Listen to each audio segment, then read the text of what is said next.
Welcome to the Honest Hour. I'm your host, Luis Acevedo, and do we have some stuff to talk about today, as we always do? So, one of the first things that I want to bring up and talk about very briefly, just to inform everyone, is the fact that the United States government is giving another $1.8 billion to Ukraine for healthcare workers. So now we're like over $60 billion given to a country who's obviously lost the war long ago. But we just keep on dumping money. It is what it is. It's the American way to fund wars, right? So, yeah, another $1.8 million goes to Ukrainian healthcare workers. For what reason? I don't know. No reason whatsoever. The reason is probably just to keep the money printer going in some way, shape, or form. I don't know. I don't really know if that's it either. But it's definitely making somebody money. That's for sure. So that's something that everybody should be aware of. We're just spending more money that way. Gateway pundit releases leaked documents. Yeah. I saw something about that too. Don't know how much I can cover on it. But Ukraine is just a big laundry. Maybe that's what it is. Some people have speculated on that. I don't claim to know, but it's definitely suspicious. And then the other thing everybody should be aware of, because it's probably going to affect us all, is the fact that truckers in the United States, I believe on the 17th, may stop all shipments running, actually, because of the union strike. So if you're unaware, in the Ukraine, not in the Ukraine, why you cannot cover it? Are you being sent? Yes, very much so. We have several different channels to try and stay afloat here, because we get banned off of one live, banned off of another live. Our posts, we had a community guideline strike, but that was repealed for reporting on the Georgia Guidestones. It's stupid. So, we have to be very careful what we say here, but I do the best I can. Once we get enough people who are willing to, go to like BitChute or Odyssey, someplace like that, I will have no problem doing these long form videos covering these topics in depth, because I would love to.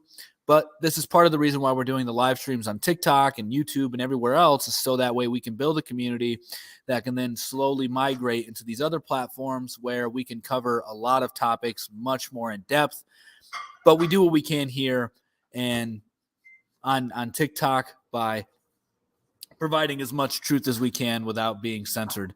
So Truth Social, bruh, and Rumble. Truth Social is a joke. They're banning people on there left and right. It's a joke. Rumble, maybe I got it. Fix the money, fix the Bitcoin. Yeah, definitely not going to be Bitcoin, though. Bitcoin is not that great of a cryptocurrency. It is the father of all cryptocurrencies, so much respect is due to it. However, two inflation bugs where anybody could have minted as many Bitcoin as they wanted. As a matter of fact, they had to roll the chain back one time for the first inflation bug, because the first inflation bug allowed the hacker to mine billions of Bitcoin. You heard that right, billions. Oh, but Luis, I thought that there were only 21 million Bitcoins in existence. You thought wrong, because you know why? It's a consensus system. The miners can change the amount of Bitcoin in circulation as they want. Hate to break it to, but okay. There aren't banning anyone except profane liberals who are, I don't know. I read an interesting blog post from Vox Day regarding the banning of fairly innocuous things that were just not pro-Trump. So, hey, it is their platform. They can do what they want. I just don't think it is going to be the platform for me. I will definitely try Rumble. I know we've had some success on BitChute, but we're going to be kind of going all over the place as far as our content, so that way we can remain somewhat decentralized and, try to grow. But TikTok, we get the most people watching, so we try to really focus on TikTok a lot, because this is where we can really build a strong community. Hopefully, that's the goal anyway. So, dude, it rocks. Try Truth Social, cool features in 10 minutes. Yeah, I have. Not really much of a fan. It just seems like I don't know. Maybe I'll try it again. Maybe I'm wrong. Maybe I'm getting something wrong. But let's go to this trucker union strike, United States, because this is a pretty big deal and nobody's talking about it. It's a really big deal. So there's a trucker strike in the UK, and it shut down a lot of transportation. There's like billions. Truth Social has the same terms as Facebook. Yeah, see, yeah, I had a feeling it wasn't that great. So that's why, we don't really trust it, but hey, who knows? So right here, I believe this is Peru. I want to find the United States. So in the UK, for those of you who are unaware, their truckers are not running at this time because of a union strike. And so they're planning a protest here in the United States as well. And I believe it is in the United States on the 17th. I'm trying to find the article. There's been several articles on it, and Zero Hedge has been the one where I've been getting most of the information from in regards to this particular topic. So give me 1 second here. I'm trying to find the exact article. That way I can read it to you guys and you know exactly what we're talking about here, because it is pretty big news and it's going to contribute to, there it is, trains could literally stop running in the U.S. in 1 week from now. So basically on July 18th, there could be a huge, yes, this trucker union saying strike, they are. So right here it says, railroad freight traffic across the United States could come to a screeching halt July 18th if progress isn't made on a labor contract between national rail carriers and their unions. Union officials stressed they do not want to go on strike, but argued they are being forced to consider the option in a bid to get benefits, wage, and staffing. And so just so everybody knows, 1.7 billion tons of raw materials and finished goods come from truckers. So if the truckers go on strike, well, then our supply chain is crumbling even more. And this would freeze a large portion of our supply chain, and that isn't good.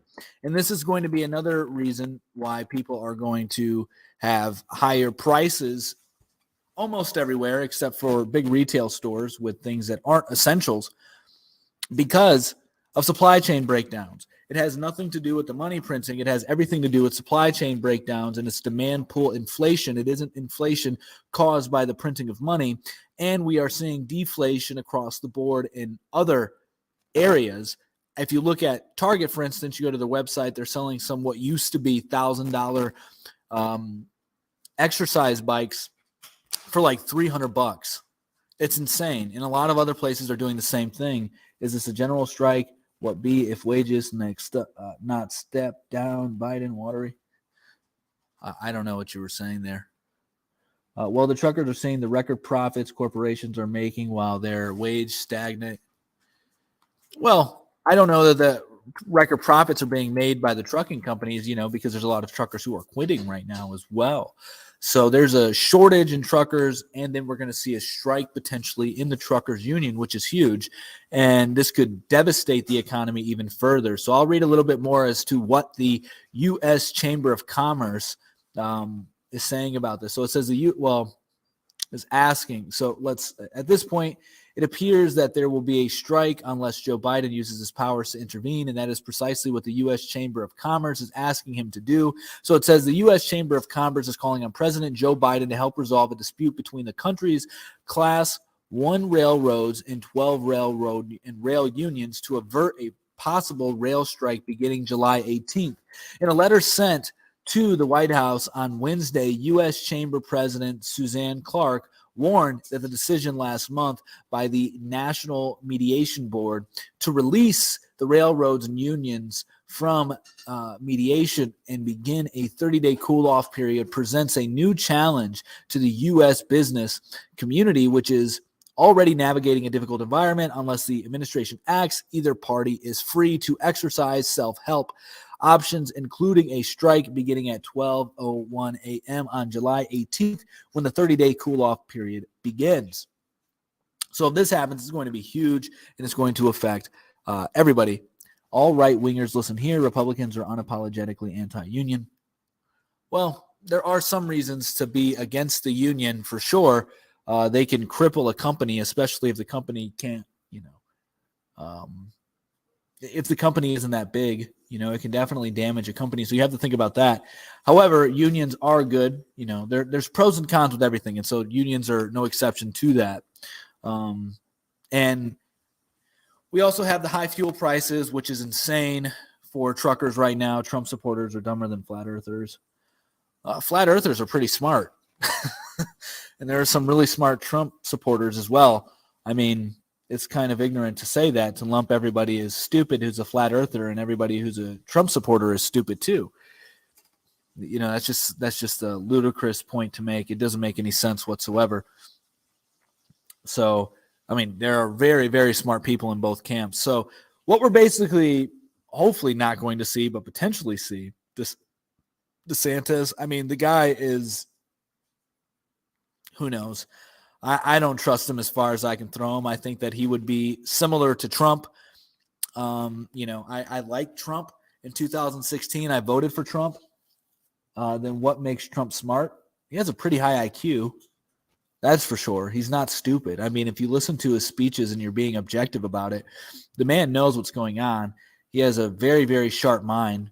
By now, if you still support Trump, it's pretty clear you're not that smart. Yeah, nobody here. I mean, I don't support Trump.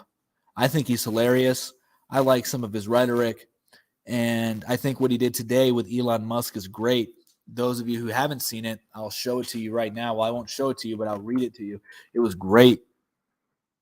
Why? Why what?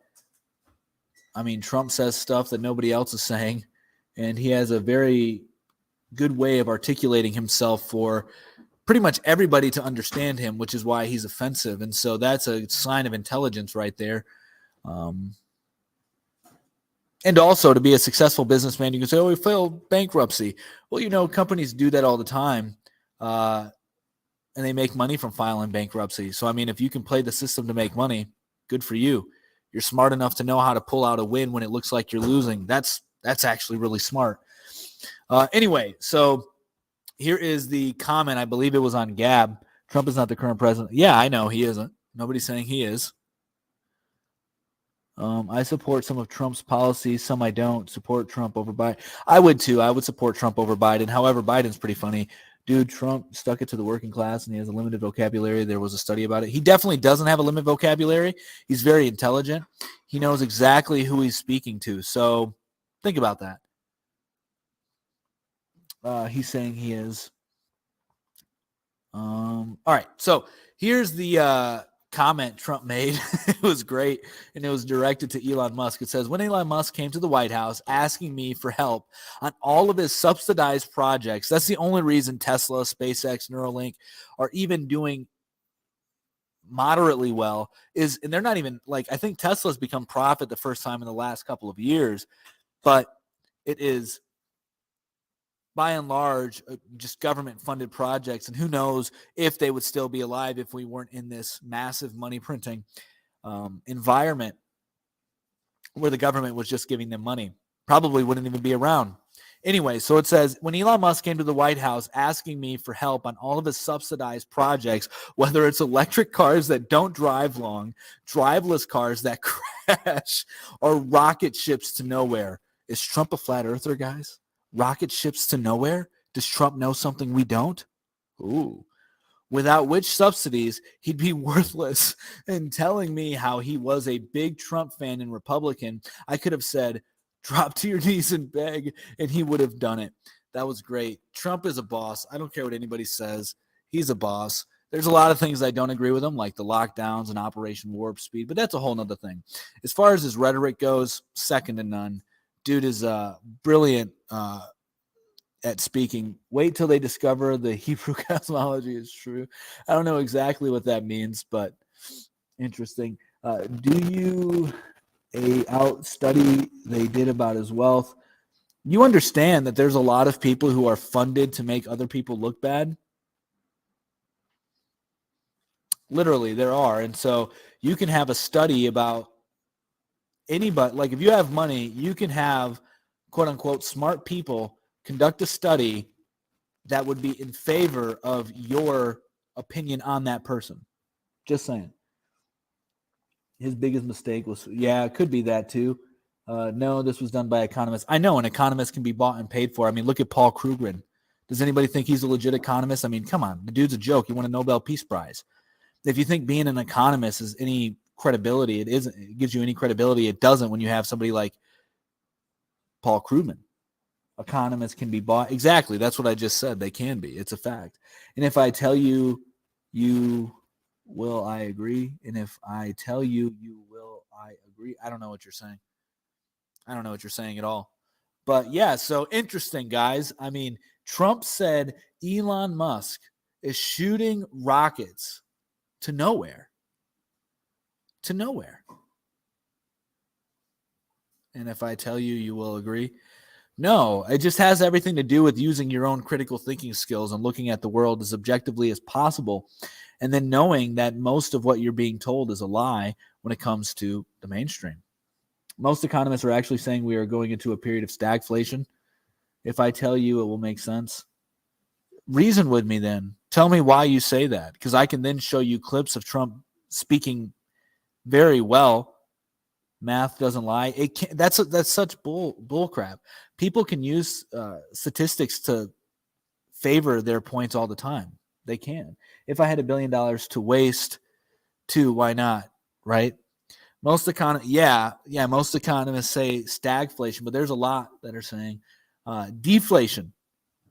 Musk hasn't reached the moon yet, is what I believe Trump is saying.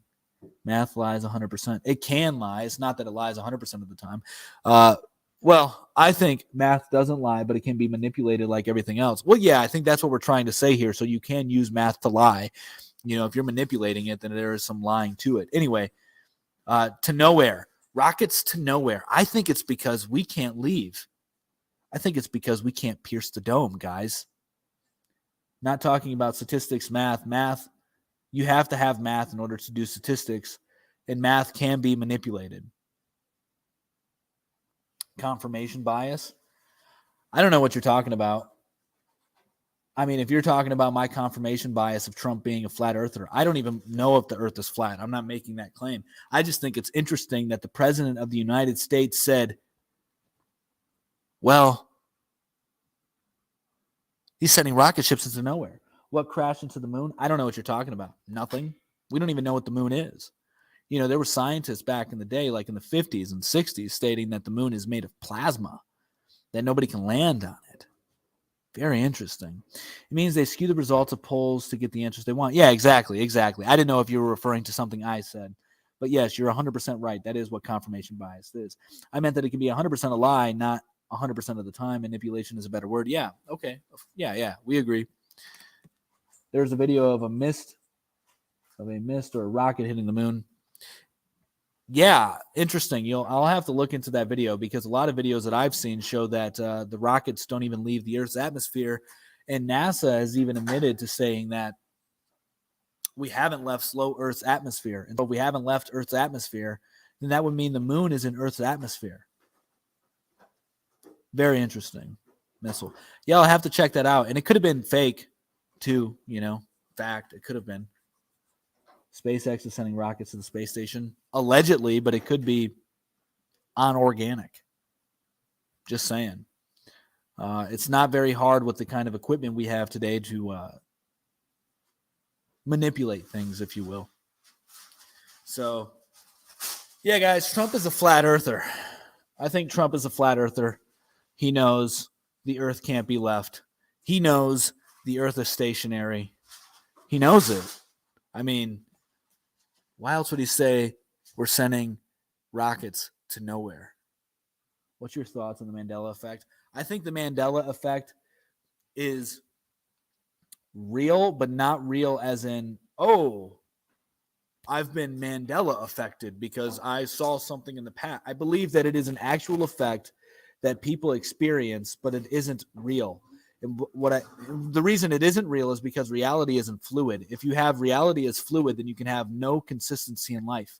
Meaning, I could, under the premise that the Mandela effect is real, be like, yo, your phone is now, your phone has always been my phone. And you're like, but it can't be your phone because it's my phone. I just had it. I paid for it. Well, in this reality, it's my phone now. I just changed reality because reality is fluid. So it's an illogical way to live your life. But it is a real effect that people feel, and it's because of, our memories aren't the greatest. Do you think the earth is flat? I don't know what the earth is. I don't. I'm very open to discovering what the earth is, but I don't know. I don't claim to know. That movie Moonfall is kind of cool. If you haven't seen it, I haven't seen it. The larger the lie, the harder to keep it a secret, though. Yeah, 100%. Or actually, I don't know. Because you have to do a bunch of little ones to then earn trust, and then when the bigger one's there, they're kind of blinded to it. Good for Trump. I'm with him. He would be a lot richer than he is. I don't know. I don't know if it really matters if you're worth billions, if you're richer or not richer. I mean, come on. If you have $1 billion, you have more money than you or your kids and your grandkids could spend in a lifetime. You think of all those NASA people are keeping that secret? No. So that's the interesting thing about this. When we talk about these kind of things, we have to understand that they're compartmentalized. So if you look at a corporation, for example, the CEO may have an idea of what the true vision of the company is, and the CFO as well, and the COO. Maybe some other top executives have some understanding of what's going on in the company. But then you get down to the customer service reps, and then you get down to the sales reps. And they don't have to know exactly what's going on, or the CEO hasn't planned, but they're doing things that would enable their vision to come into fruition. So it would make it look like from the outside that they know what's going on, and it wouldn't make, like, why would they be a part of this conspiracy that the CEO has established to take over X, Y, and Z company? They may have no clue about this potential merger that has been planned behind closed doors, i.e. conspiracy that's been planned to take over a company, right? They may have no plan about it. And the salesman and the customer service rep and the quality engineer, they have no clue about it. They're just doing their jobs, but everything they're doing is consistent with that plan. And so it looks like it from the outside that they know what's going on, but they probably have no knowledge of what's going on. So this kind of knowledge can be compartmentalized and then distilled in a way where people are following an objective blindly, essentially. So it's not that they have to know. You've never seen pictures of Earth from space. Fact, you haven't. Some people who taught us globe Earth are teaching us. Yeah, exactly. Did you see Elon Musk tweet about Chuck Norris being behind the chess set to Twitter? No, I didn't. But that's the other thing, too. I mean, like, Elon Musk said that he was going to give billions of dollars to Twitter to buy it. And then he backs out of the deal because he finds out that it's mainly run by bots. And now Twitter wants to take him to court or whatever for it.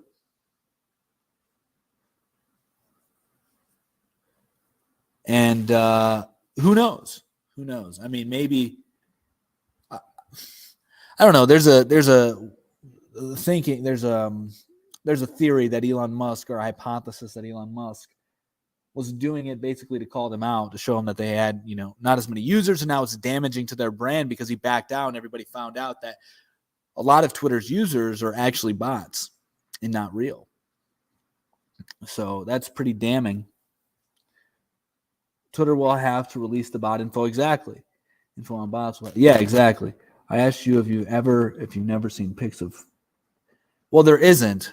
There's only renditions and images which are made from data that isn't actually a photograph. So no, you haven't seen I mean, yes, you can technically say you've seen a picture, but it's not something that they've actually photographed in whole. Yeah. Now they have to show. Yeah, exactly. Best part is they would have to reveal. Yeah, exactly. They did. And now they're trying to get money out. Their stock's plummeting. And who knows what's going to happen. But Elon Musk made out like a fat rat. That's for sure. I like Twitter. I think Twitter will cave and give him a deal of a lifetime. Maybe, but why would he want the platform? And it's not like Elon Musk is going to do anything to bring free speech, right? And I mean, he's the guy who's basically the spearhead or the figurehead, if you will, for transhumanism. He is. And he's also, because in reality, what's happening here, no, there are made of close-up pictures, and there are a couple. You can believe what you want. He's not going to build it back up. He's the spearhead and figurehead of transhumanism. The Red Hot Chili Peppers once said, "Space may be the final frontier, but it's made in a Hollywood basement." And so the final frontier is space, right? It's the space of your mind. That's where VR, immersion, metaverse comes into play. That's the real final frontier. Earth, you really don't know what shape the Earth is? Nope, neither do you. If you claim you do, you are just blindly following a religion off of faith. And that's okay. There's nothing wrong with that. The issue becomes when you don't acknowledge the faith in which you have in said religion and you accept it as if it's true based on things that are beliefs. So that's okay. I'm unfamiliar with the term transhumanism. Yeah, so transhumanism, so trans, to transition humans. So basically, it's the merging of computers with and robots with humans. It's the merging of machines with humans. Well, obviously, you've never traveled if you think the Earth is flat. Okay, I mean, you guys can think what you want to think. That's okay. Yeah, I'm not here to debate this, but we just need to understand that these are beliefs that we have. A lot of these things are theories and hypotheses, and there's a lot of lies that go on. That's all. So if you want to believe the religion that you were taught in school, that's fine by me. Go ahead. So you mean like cyborgs or like? Yeah, or like, I would say more so, or like. Yeah, and I mean, the end goal of that is to essentially live forever. If you're really interested to learning more about transhumanism, I actually have a few interviews with transhumanists on my YouTube channel, MOT Media. You can find it. I interviewed the president of the Transhumanist Association Party. I've interviewed the founder of Mormon transhumanism. I've interviewed the Christian transhumanism founder as well. So if you really want to understand it, you can go check out those interviews. And they're very informative, but their pie-in-the-sky ideas will never happen. But you believe in the Mandela Effect, you must not listen to what I said, because obviously people can be affected by something, but it doesn't mean that it's reality. I said that the Mandela Effect, if it's true, is nonsense. It's not true. The Mandela Effect is true in the sense that people can feel that they've been affected by it, but it's just false memories. That's all. I think believing in certain shapes of the world can at least be called an educational guess, but still requires a leap of faith. Exactly, which is called a hypothesis, if we're going to be precise. A hypothesis is an educated guess. Did Trump have a hint? I don't know what that is. Do you feel that mankind integrating with text is a good way forward, or are you? Well, it's not going to happen. I mean, so what's going to happen with it is very simple. First off, it's not going to work very well because you're not going to be able to because the ultimate goal is to upload your consciousness to the machine, and that's not going to happen. What's actually going to happen, and hopefully you guys can follow me with this, what's actually going to happen is the collection of, have I ever studied physics? I have, and there's so many things that don't make sense in physics. So anyway, do you know all the answers? I don't know all the answers, but I am 100% confident you can't upload consciousness, and I'll get into that right now. So what's going to happen if you look at current AI, really, I mean, look up Ross Penrose, I believe is his name, or Penrose is his last name. There's this whole thing about quantum mechanics. He calls it hogwash. It's inconsistent, as did Albert Einstein. Also, a lot of people aren't too sure about the theory of gravity. A lot of things just don't make sense in physics. They don't. And I'm not here to debate physics either. I'm not a physics expert. I'm just saying, logically thinking about some things, you can come to your own conclusion that they don't make sense. And this is where, intelligence and confidence in your own ability come into play. Obviously, there can be a Dunning-Kruger effect, right? Where you think you're smarter than you are, you know more than you know. Hence why I'm over here saying that there's a lot that I don't know. So anyway, getting back to the uploading of consciousness. Well, what's really going to happen is just a mass collection of data. So they're collecting data everywhere right now, right on your cell phone, what you like to watch, what you like to listen to, where you scroll, etc. The next thing that's coming is the eye tracker. So they're basically going to be being able to detect your eyes when you have a certain emotion, when you feel a certain emotion, your eyes dilated, etc. There'll be extra data collected. And then with virtual reality becoming more immersive and hazmat suit and haptic suits, rather, is a scientific theory should be I hate when people say that. What is a theory? A theory is something that's a collection of evidence that suggests something is true, but it can't prove it's true. That's the same with a scientific theory. It's just whatever. Anyway, so it's just going to be a mass collection of data. Once you get into these haptic suits, virtual reality goggles are going to be able to collect all kinds of data. And so this data is going to be collected and stored, and then you're going to have this quote unquote digital afterlife. And this digital afterlife will then be proposed as the ever living transferring of consciousness. And so this transfer of consciousness is really just a transfer of mechanical data that isn't consciousness itself, because consciousness has to do with our spirit, the divine spark from God.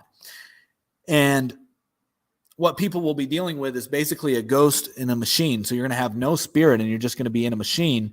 And so people are going to be confused and actually believe that this transferring of data into AI, into avatars, if you will, are going to be their actual loved ones, when in reality, it's not going to be their real loved ones. It's just going to be a collection of data, which the AI can then create pattern recognition to mimic them very well. And that's what's going to happen, because you can't transfer the spirit. That is not your doing. That is God's doing. There's a big difference between data and the spirit.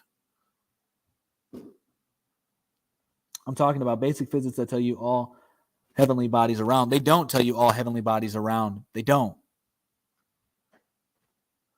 When you cannot explain a single universe, you confuse people with a multiverse theory. Yeah. Interesting. Thanks for sharing your thoughts. Yeah, of course.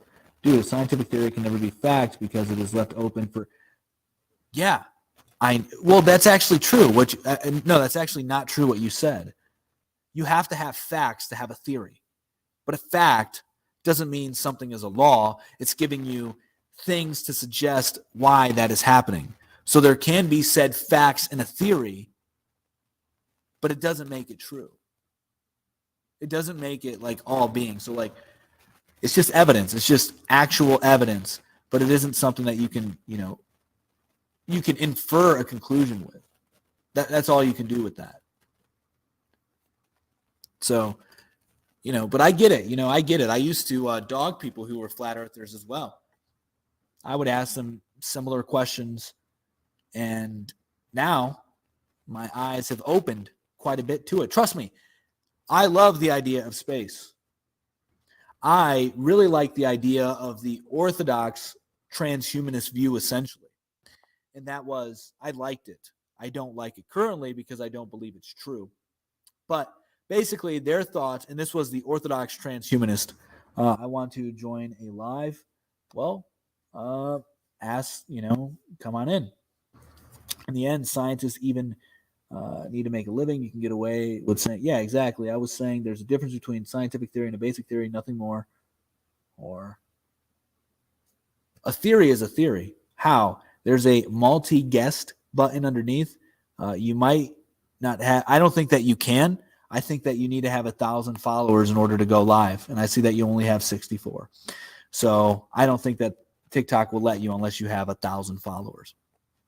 Anyway, so in orthodoxy, there is this view of transhumanism, essentially, where the second coming of Christ is when you can raise up man from the dead using technology, i.e. transhumanism, and then we will be a space-faring civilization, and that will be the kingdom to come, is what some of them believe. Not all of orthodoxy. This is actually a heresy in orthodoxy, but anyway, there were some orthodox thinkers who believed this.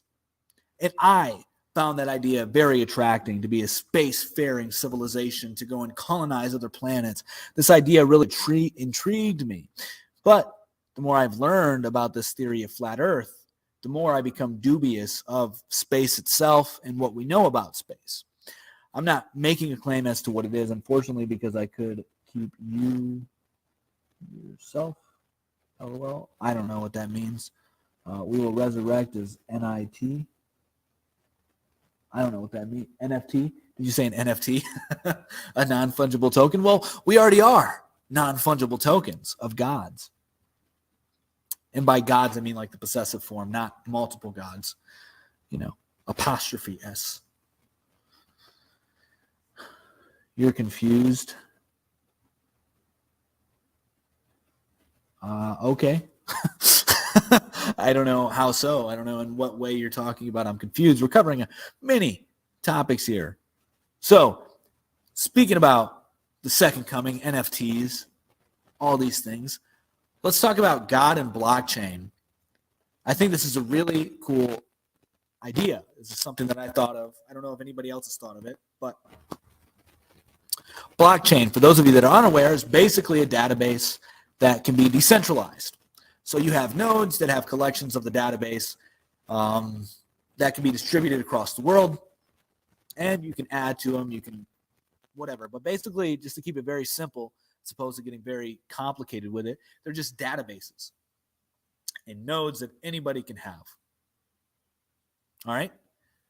So when we look at God and the way he has multiple gods lead to peace, monotheism, no, multiple gods leads to incoherence, no order, chaos. I don't mean to be hateful. I apologize. I'm just frustrated with this flat earther stuff. Yeah, it's because it's a religious belief to you. That's why. I have no emotional attachment to the earth being round or flat. People that have an emotional attachment to it, you've been brainwashed, my friend. Because ultimately, what difference does it make in your life if the earth is flat or round? Truthfully. And if you're being honest with yourself, when you go outside, objectively, the earth looks like it's stationary. Intolerant, monotheistic, regressive, Middle Eastern, desert culture will never live it. That's false. I mean, we've created the most peaceful societies. What if all this technology comes from Lucifer? I don't think it does. I don't like that theory. I think all of this technology is neutral. And since man has good and evil split between him, you are so not telling the truth. Then leave. I don't care.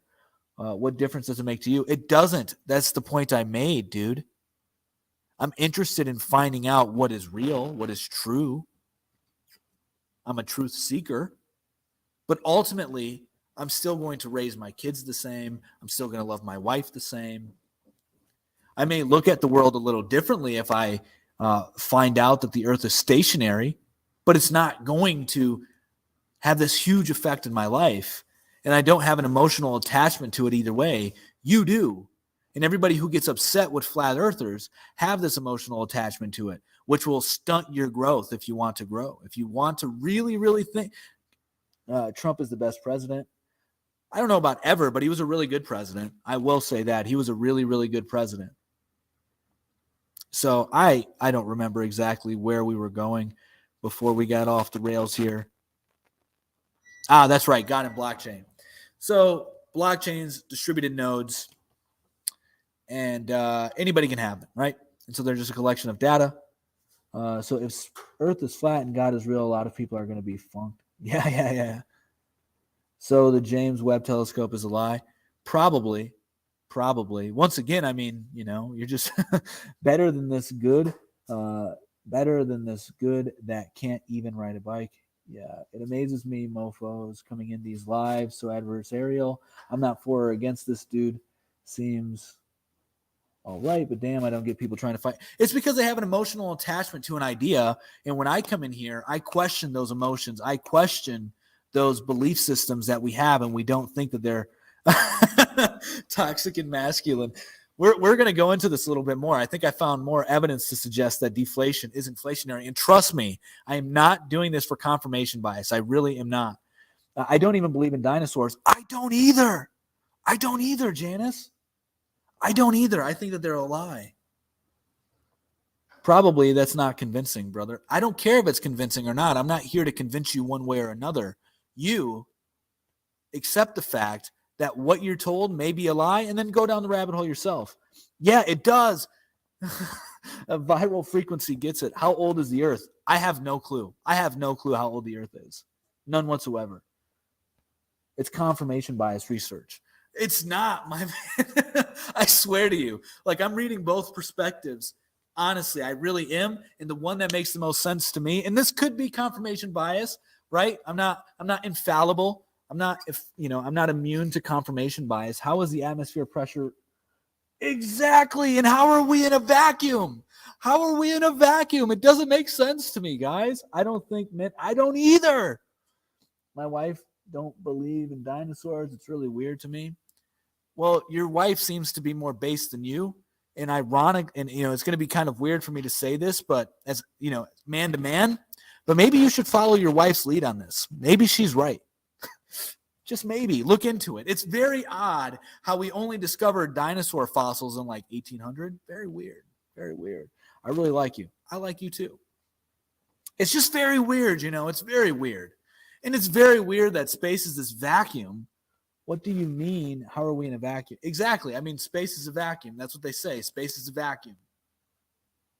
And then also the sun's gravitation. And once again, guys, I'm not making a claim either way. I'm not making a claim either way. All right. I don't know. I don't know what the earth is.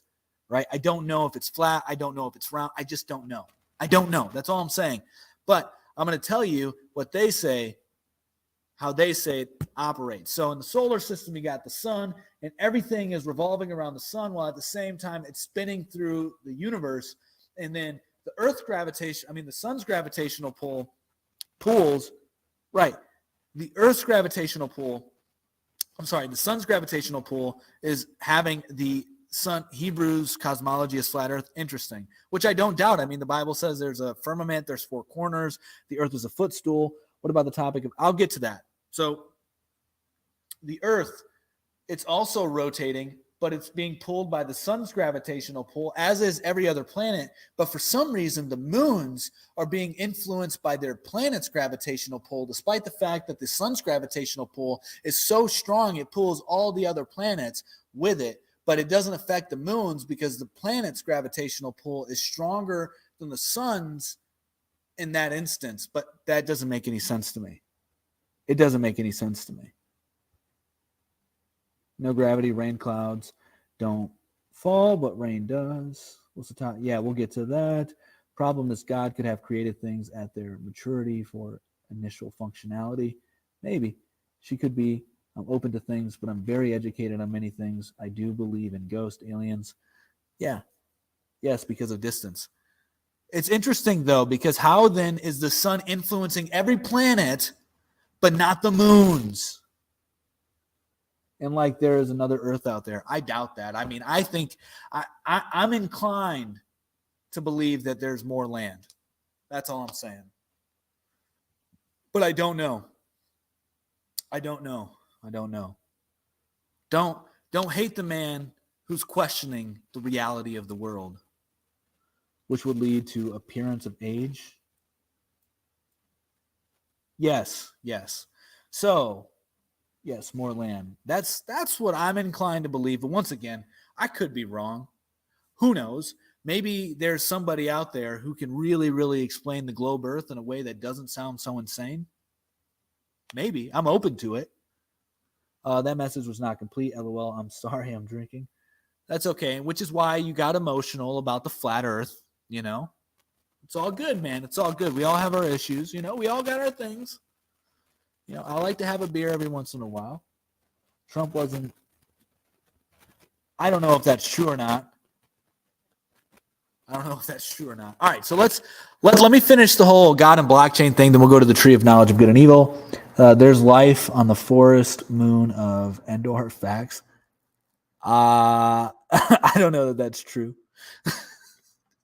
I don't even know what Endor is. Endor, however you pronounce it. Or if you're making a joke with me, toxic and masculine, that I can't figure out. Anyway, good energy in the chat right now, guys. Good energy. This has been a good stream so far. So, Star Wars. I've never watched Star Wars because I'm not GAY.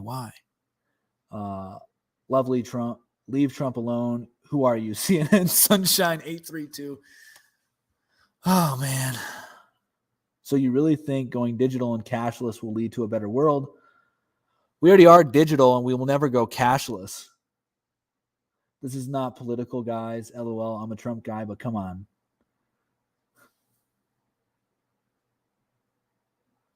Yeah, nobody. Yeah. So anyway, and also, I mean, currency is energy, and energy is like etheric.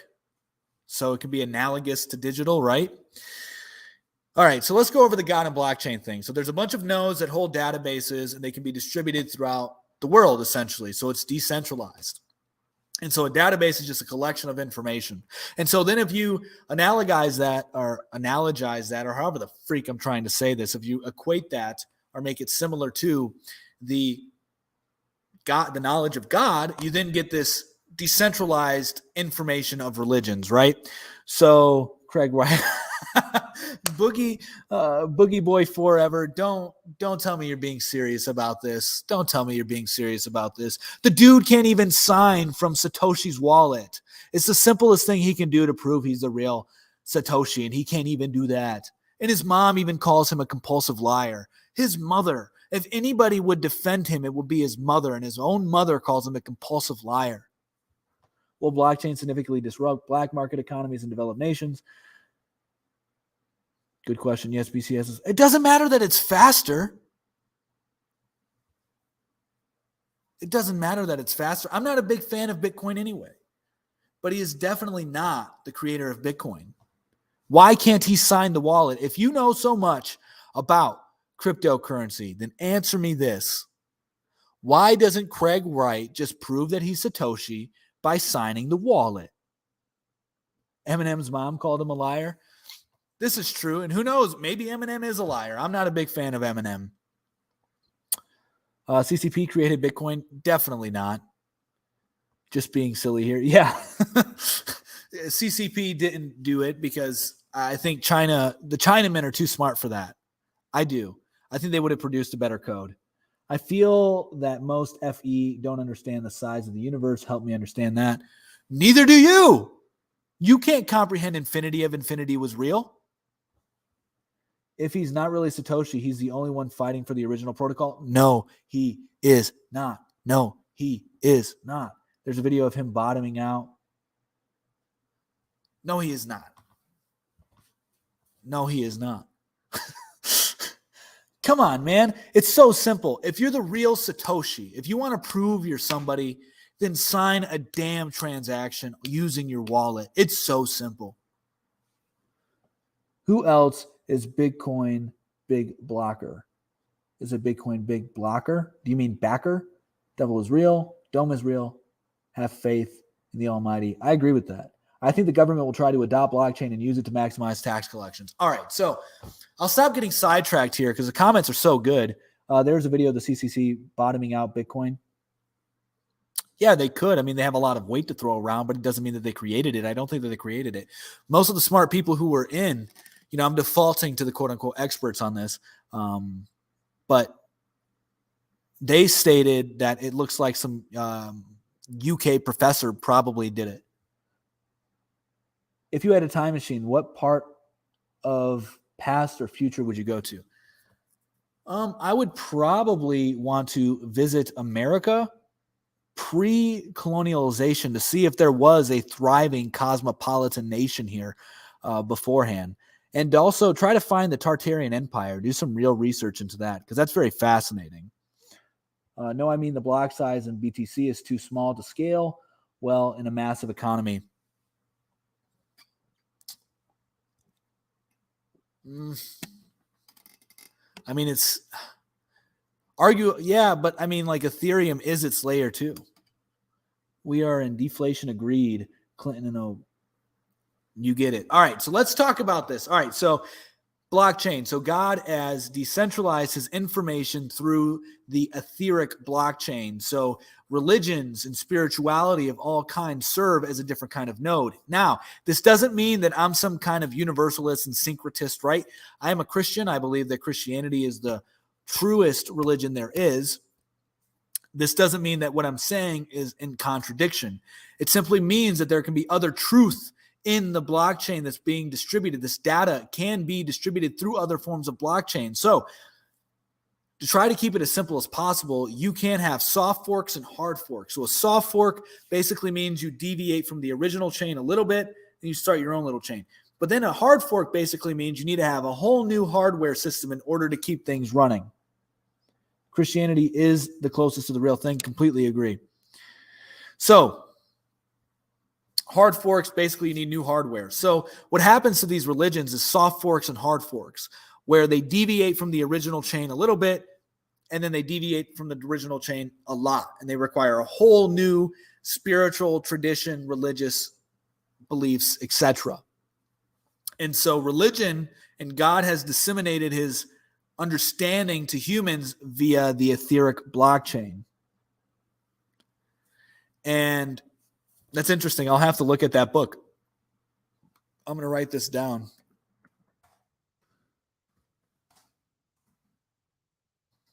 All right. I like your argument thought, though. You're a good debate. Thank you. Fork. Yeah, so there's a soft fork and a hard fork. So soft forks, the religions start to deviate a little bit from the original chain. Hard forks, you need to redo the whole hardware, everything. You need a whole new system in order to keep going on that chain. And so this information has been distilled throughout the world in an etheric blockchain.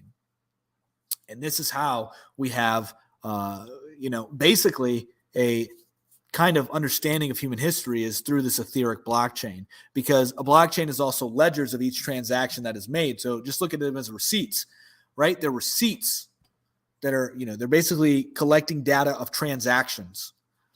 And so throughout human history, that's kind of how things have been on this etheric blockchain, if you will. Ontology and eschatology in the blockchain. Yeah, exactly. So ontology, I think, isn't that like knowledge or something? Let me just make sure I'm understanding this right. Mention metaphysics. Okay, yep. And then eschatology, I can't pronounce it, is knowledge. So yes. No, it's confused. Will blow your mind. I'll have to look up that too. Funded. All right. So Trump knows what's up. He's got alien friends, maybe. Categories of knowledge. Yeah, okay. So yes, so there's an etheric blockchain of that. And I think the Christians have remained the most consistent to the original blockchain given to us by God.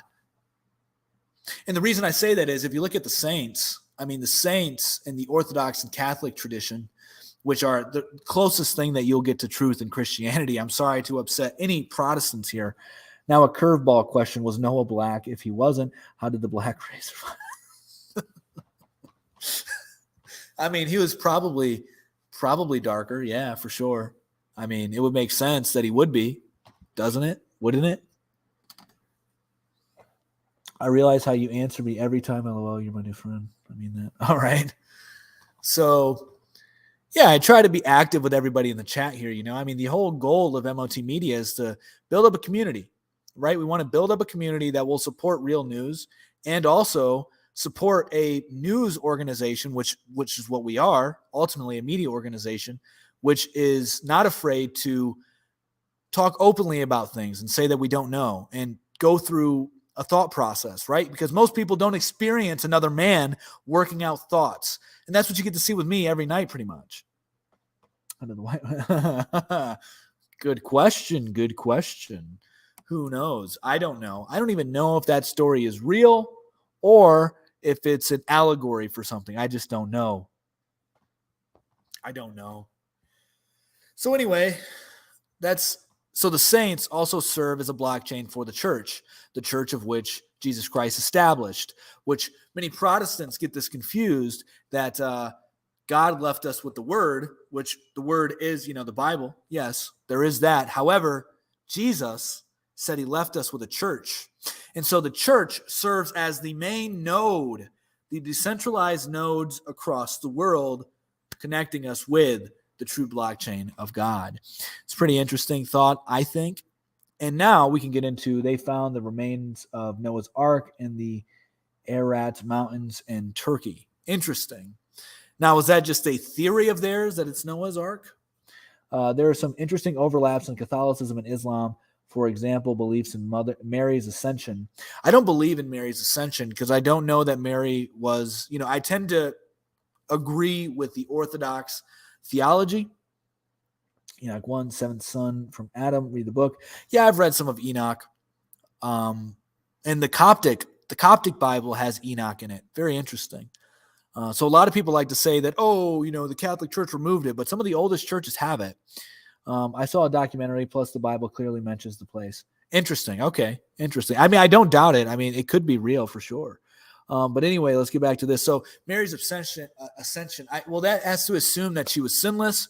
I don't know that she was necessarily sinless. The Orthodox thought on that is basically, she was a human. She had human nature. She had a tendency to sin. Doesn't mean that she did sin, but she had that tendency to sin as every human does. So it doesn't necessarily mean that she was sinless. And I think it's called the Mary's Dormition, where she was sent to heaven upon death. I grew up Protestant, but recently studied the distinctions of Catholicism and Protestantism. Yeah, once you start doing that, you can't go back to Protestantism because you realize that it is the most... I mean, no offense to Protestants. It's a journey that you have to have, and you have to be truthful with yourself along the journey. And it just makes the most sense to either be Catholic or Orthodox. I personally think the Orthodox are more consistent and logical, but that's my opinion. And I like the mystical nature of Orthodoxy. I forgot the name of the documentary, but it was clearly convincing. It was pretty convincing. Yeah, I'll have to look into it some more. I did see a news article about that. But let's get into the tree of the knowledge of good and evil. So, I mean, some people just call it the tree of knowledge. And I'm going to try to keep it concise, and then you guys can ask more questions to expand on it if you want. So basically, the tree of knowledge is that rabbit hole of us seeking knowledge, right? So we have this religion of science now where there's a reproducibility crisis. Most people are unaware of this, where 2/3 of studies can't be reproduced, and yet we're still trusting these scientists. That doesn't mean all of them are lying, but definitely there's a good portion of them lying. And there was an interesting article today written in The Guardian about the theory of evolution being in question, in that there's a lot of things that it doesn't answer, in that for a long time they've been questioning Darwin, and they don't know if they should stay with Darwin. And there's a lot of scientists saying that we need a new theory of evolution. And so, anyway, this idea of tree of knowledge is basically an insatiable thirst that man has, right? To know everything, because not knowing makes you uncomfortable. And so that void that you feel in the search of knowledge and understanding is the void that we are seeking from God to fill, which is love, which is truth, which is life. So the tree of knowledge distracts you from God, I think. I think that's ultimately what it is. But you have the choice to seek after knowledge if you so wish. Psalms 4, the fool has said in their heart, there is no God. I couldn't agree more with that example. When they talk about the snake and cursed to eat dust, it was just an expression in Hebrew. Interesting. I've wondered about that. Isn't that thirst for knowledge the original sin? Yeah, you could say that for sure. But there isn't anything wrong necessarily with a search of knowledge. The issue is putting that knowledge above God, thinking that you can know enough to then become God. That's where the issue lies. And so if you were with so much knowledge comes much sorrow, said Solomon. Exactly. And he was the wisest man, apparently, that ever lived. Democrats are flat earthers. I think there's more Republicans and right-wingers that are flat earthers than Democrats. Just saying. Do you believe the fallen angels are below the... I don't know. Eat the dust in Hebrew is similar to bite the... Gotcha. Interesting. That's very interesting. Sin is wanting to be equipped to God. Yeah, I mean, sin is just going the opposite way. So not everything is literal. 100%, not everything is literal. No, 100%. I mean, Paul even says so in the Bible that, there are certain stories that are allegorical. I believe that he says that Abraham and Sarah was allegorical. So, yeah, I mean, this is something that also fundamentalist Christians get way wrong. I was a fundamentalist Christian in my beginning journey of Christianity. It felt good to say, the Bible, everything in it, it's true history. There isn't anything in it that isn't true. It felt good to say that, but it wasn't. Serpent means also a wise man. Really? There's only one real God. His name is Odin. That is All Father. I mean, whatever. I believe Enoch was God's personal scribe. Maybe. But serpent means wise man. That's interesting. So it might not have even been a snake. Whoa. Gravy. That's some gravy right there, toxic and masculine. So a serpent means wise. Serpent, knowledge, tree of life, apple. Well, we don't know that it was an apple. Man. Wow. Imbibing the dust means losing. So, wow. That's really, really profound. I've never heard that before. Yeah, see whatever people can't have their on views. The Baptist Christian believes there is no mistake in the Bible. Yeah, I know. Well, actually, I don't think anybody who's a Christian that believes that the Word of God is in the Bible thinks that there's a mistake. However, man can manipulate it, right? Tree of life is also good context reference, tree of knowledge. Why didn't they go for immortality? Well, it looks like that they were already immortal. That's what it implies. And then death was brought upon them with the tree of knowledge, which is interesting. And it's because I don't know why that is. Also, God in the Bible is Elohim, which could be used both. Exactly. Yep. I did know that. Odin, I don't know it's just gibberish to me what you're saying. Zanzo Fadin 86. Literally gibberish. I'm not trying to be offensive, but that's how it looks to me. The Elohim usage depends on the verbs used with it. Yep. I did know that. So, I mean, maybe that means that God is a Trinity, which I've been struggling with that.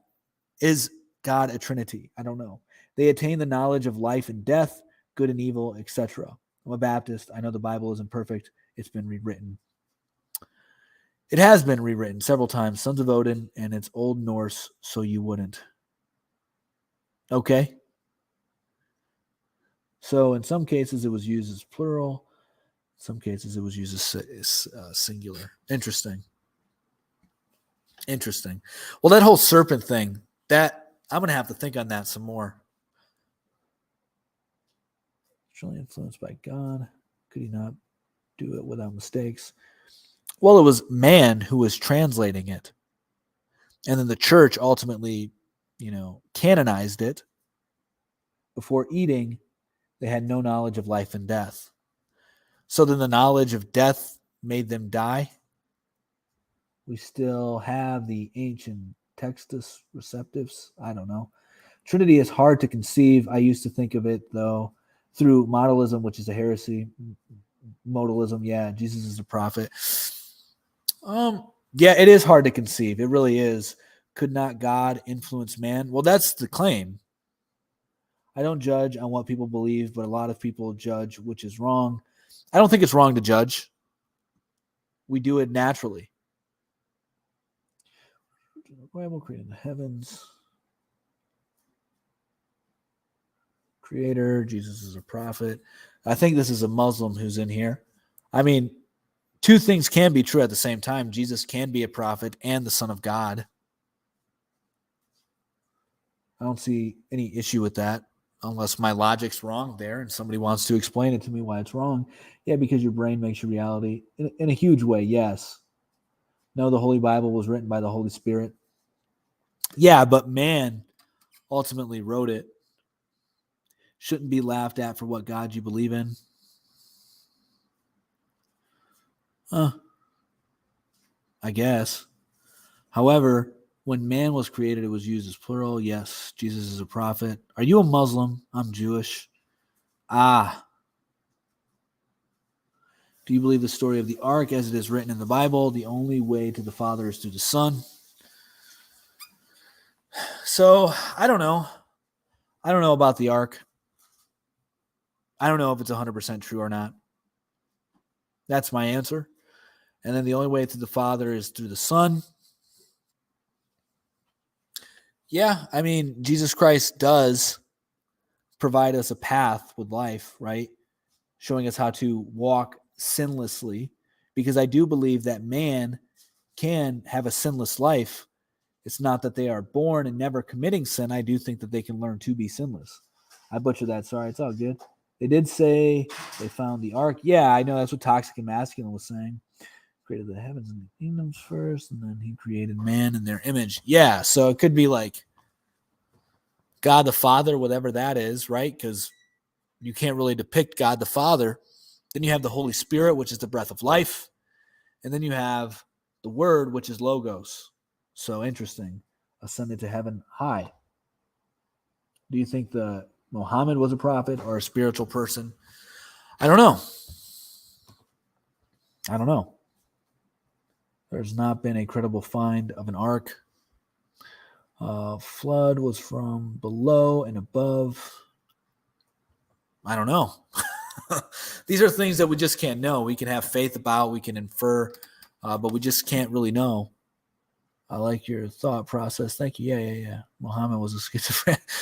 Maybe he was, and I think that we don't really understand. I don't think that we really understand schizophrenia all that well, anyway.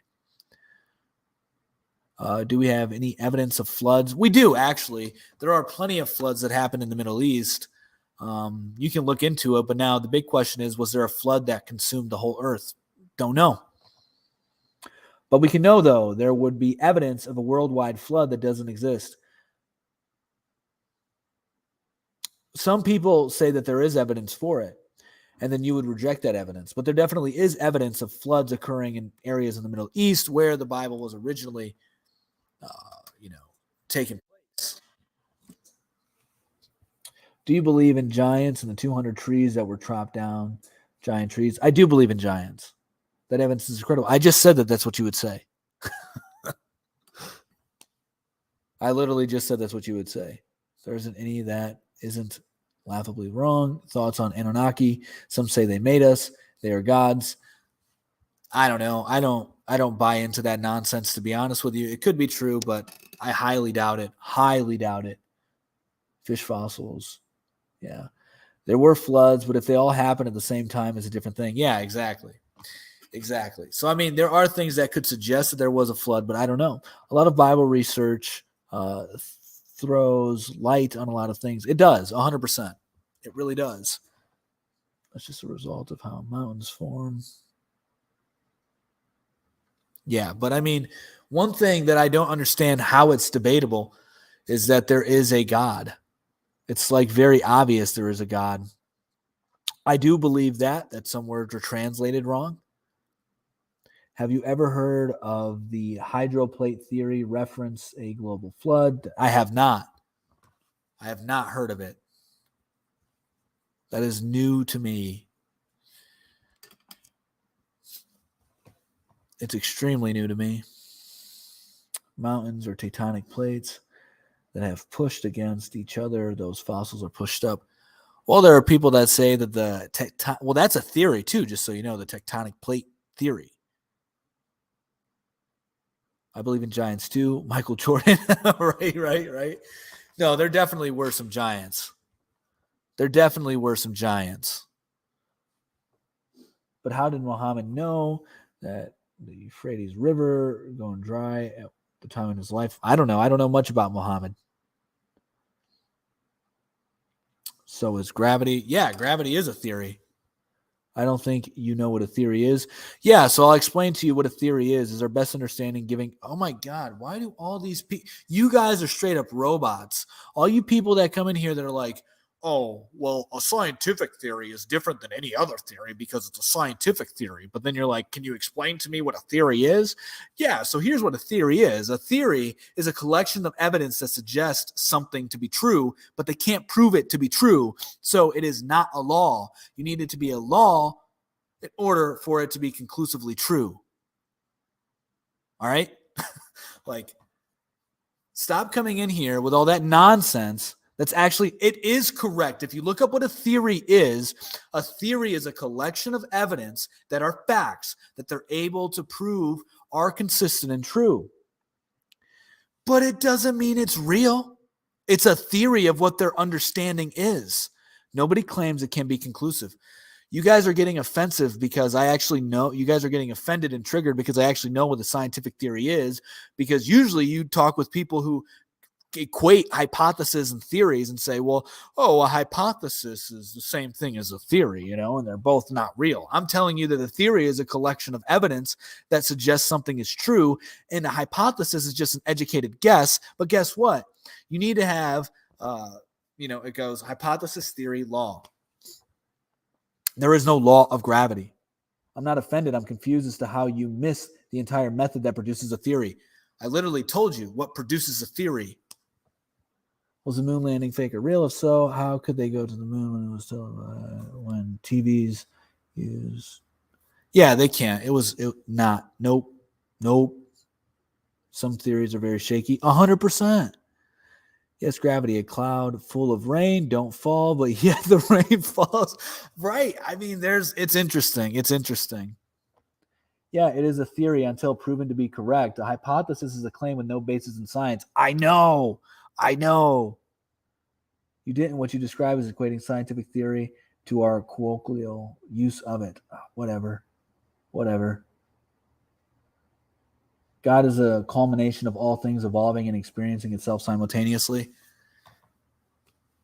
I don't know that God's evolving.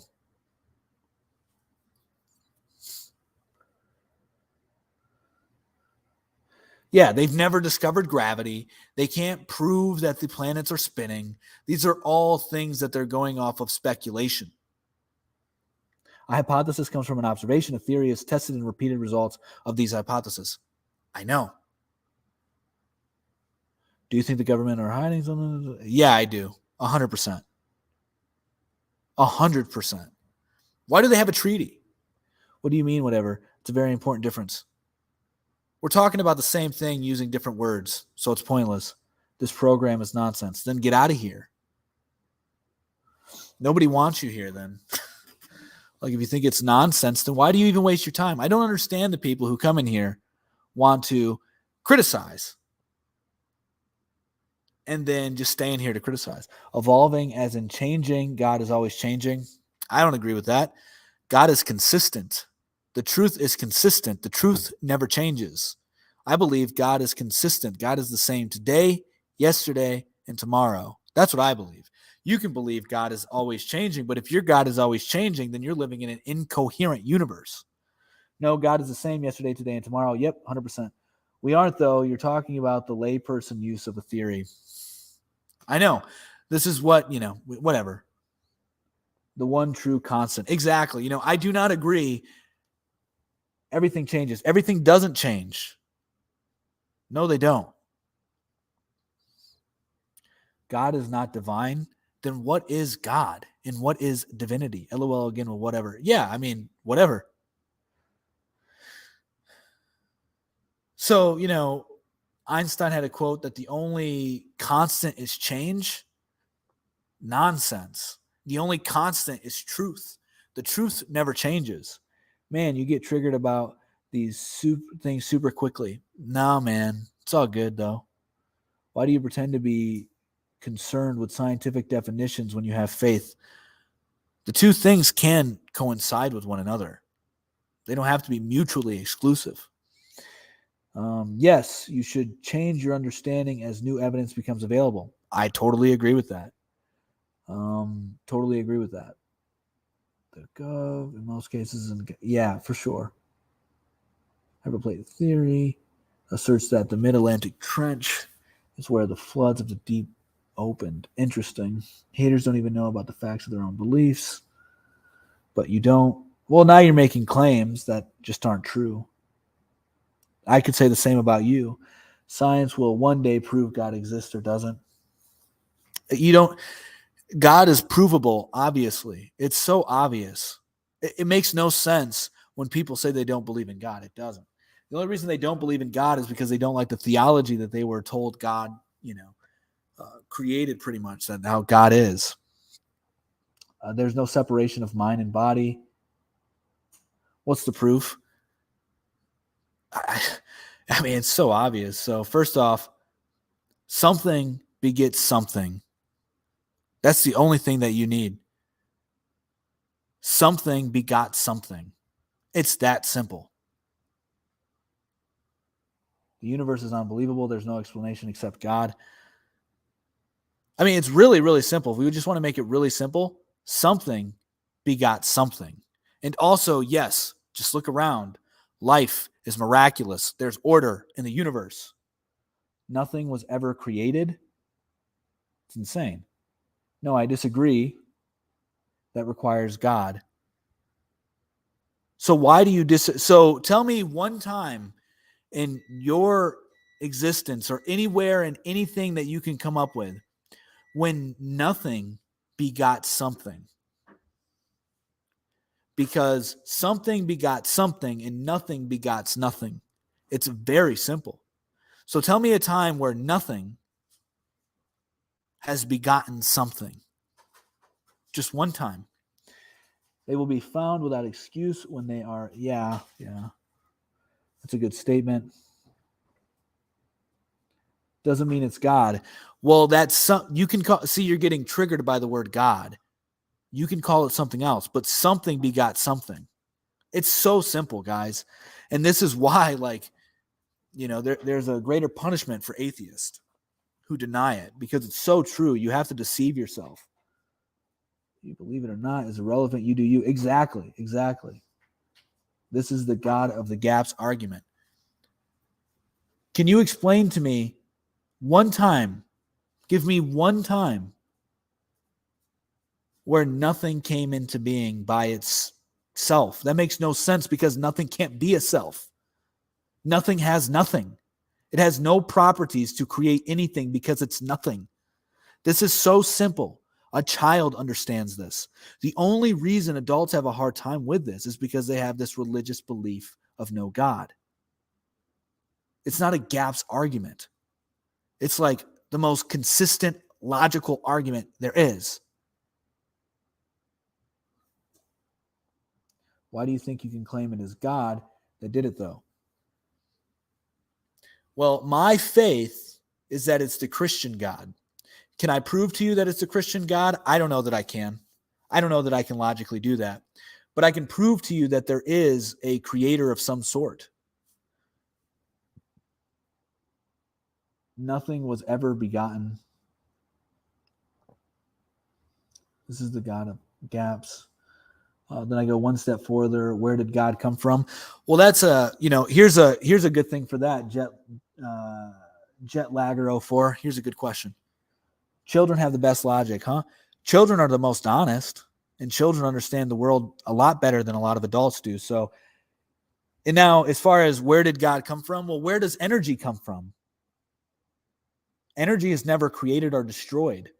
It always is. As is God.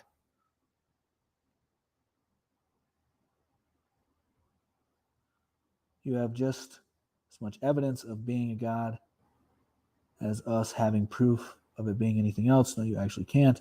You can claim it, but there isn't proof. You guys are saying these arguments are weak. You guys are saying they're not good.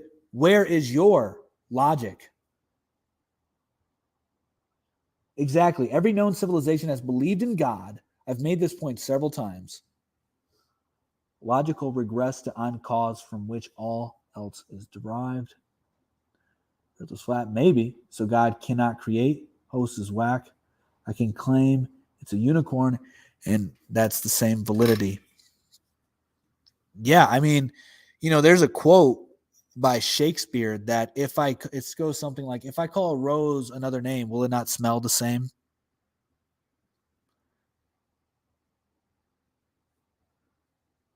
The absence of solid evidence is not evidence of yeah.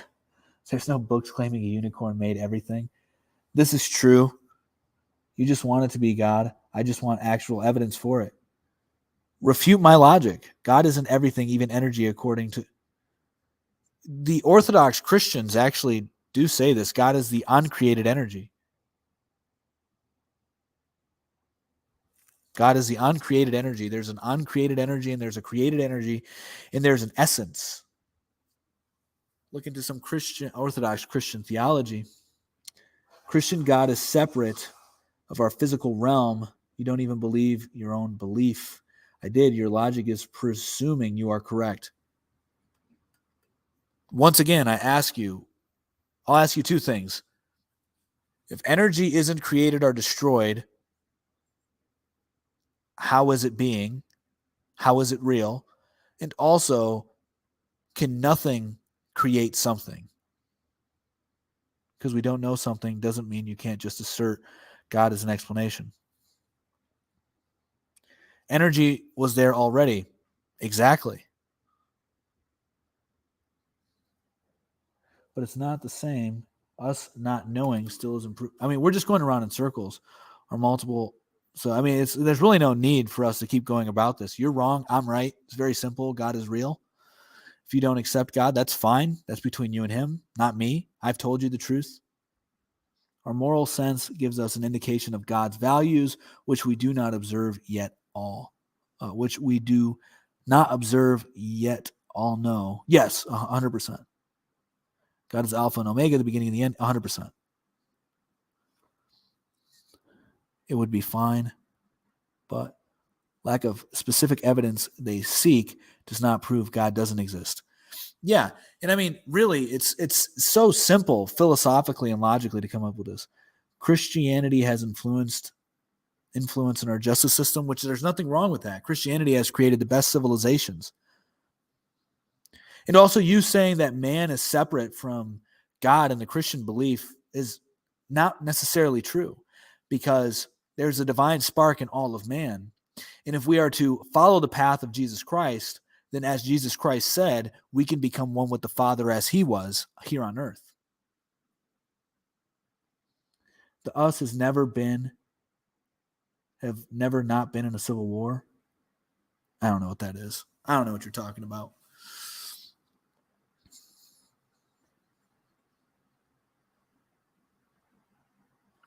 But it's not the same. Nowhere through history has only one claim. Yeah. Let's see. Is Trump a flat earther? He's barely an earther. Praise the sacrifice, not all appropriate in a modern society. Get real. Sacrifice is the best thing you can do. In order to have the life that you want to live, you have to sacrifice something for something. Fact. It's simple. These are simple truths of the world. You have to sacrifice something for something. We can look at reading, for example. There's been studies done showing that somebody who learns to read tends to have a weaker memory than somebody who didn't learn how to read. And so you're sacrificing something for something in all cases. That is a sacrifice. It's a sacrifice of your ability of memory, retention. God is real and the atheists can't continue being atheists as much as they can. Free will. Exactly. More than influence or legal definition of murder is a direct lift, malice, aforethought. Interesting. Did not know that. Yes. So, for instance, I sacrifice for my family. Christians tend to be happier mentally. Exactly. They do. And that should say a lot. I mean, Christians still pursuing there was nothing wrong with those, by the way. I mean, I bet you don't even know the history behind them. Do you know why they took place? Probably not. Read God's Battalion. Interesting book, and it's by a non-Christian. But it seems that atheists are so obsessed with proving that God doesn't exist. Yeah, they do. And it's because they have a hatred towards God. And it's sad. And it's probably because they have a bad relationship with their father that has something to do with it. It's huge. I've heard every time you access a memory, it degrades. Maybe, I don't know. Daddy problems. Yeah. I mean, that's usually the culprit. Almost as if atheists are seeking validation of their misguided ways. They are. That's exactly right. That's a good way of putting it, toxic and masculine. They're seeking validation I mean, because it's so undeniable. I mean, I don't get it. I went through periods in my life where I would claim I was agnostic and really nihilistic, but I never didn't think that there wasn't like a God. Like I always had a feeling that there was a God.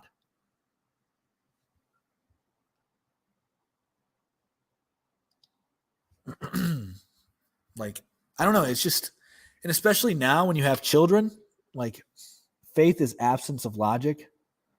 And there's nothing wrong with faith. People should be more honest with themselves and say, hey, most of what I think is true is just off of faith, because that's true.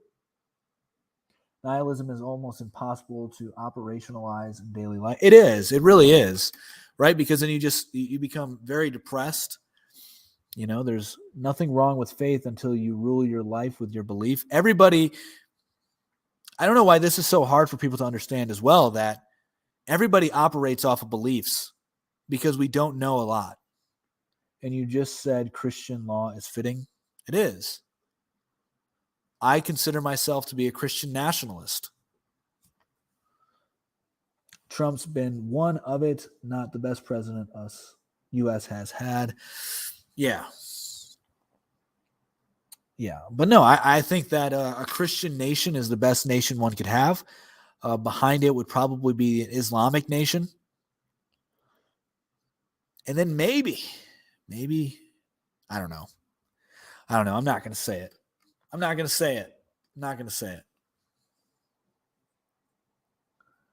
Only others with it.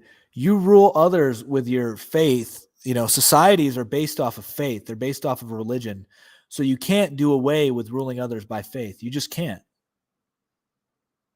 It's always going to be there. It's how humans operate, because humans have this desire to worship. They do. This is why every civilization has a god, has a religion in which they use to build their, I'm sorry, I support freedom. Yeah, do as thou wilt. Our form of government is wholly for an educated and religiously. Exactly. That's what the founder said. Wish you did too. I think free will is cool, but I like laws and I like order. It's expensive to be free in this country. It costs me a lot. Yeah. Dinosaurs were. That's an interesting theory. Who made you? But yeah, I mean, just know that, Luciferians and Satanists are the ones that say, do as thou wilt.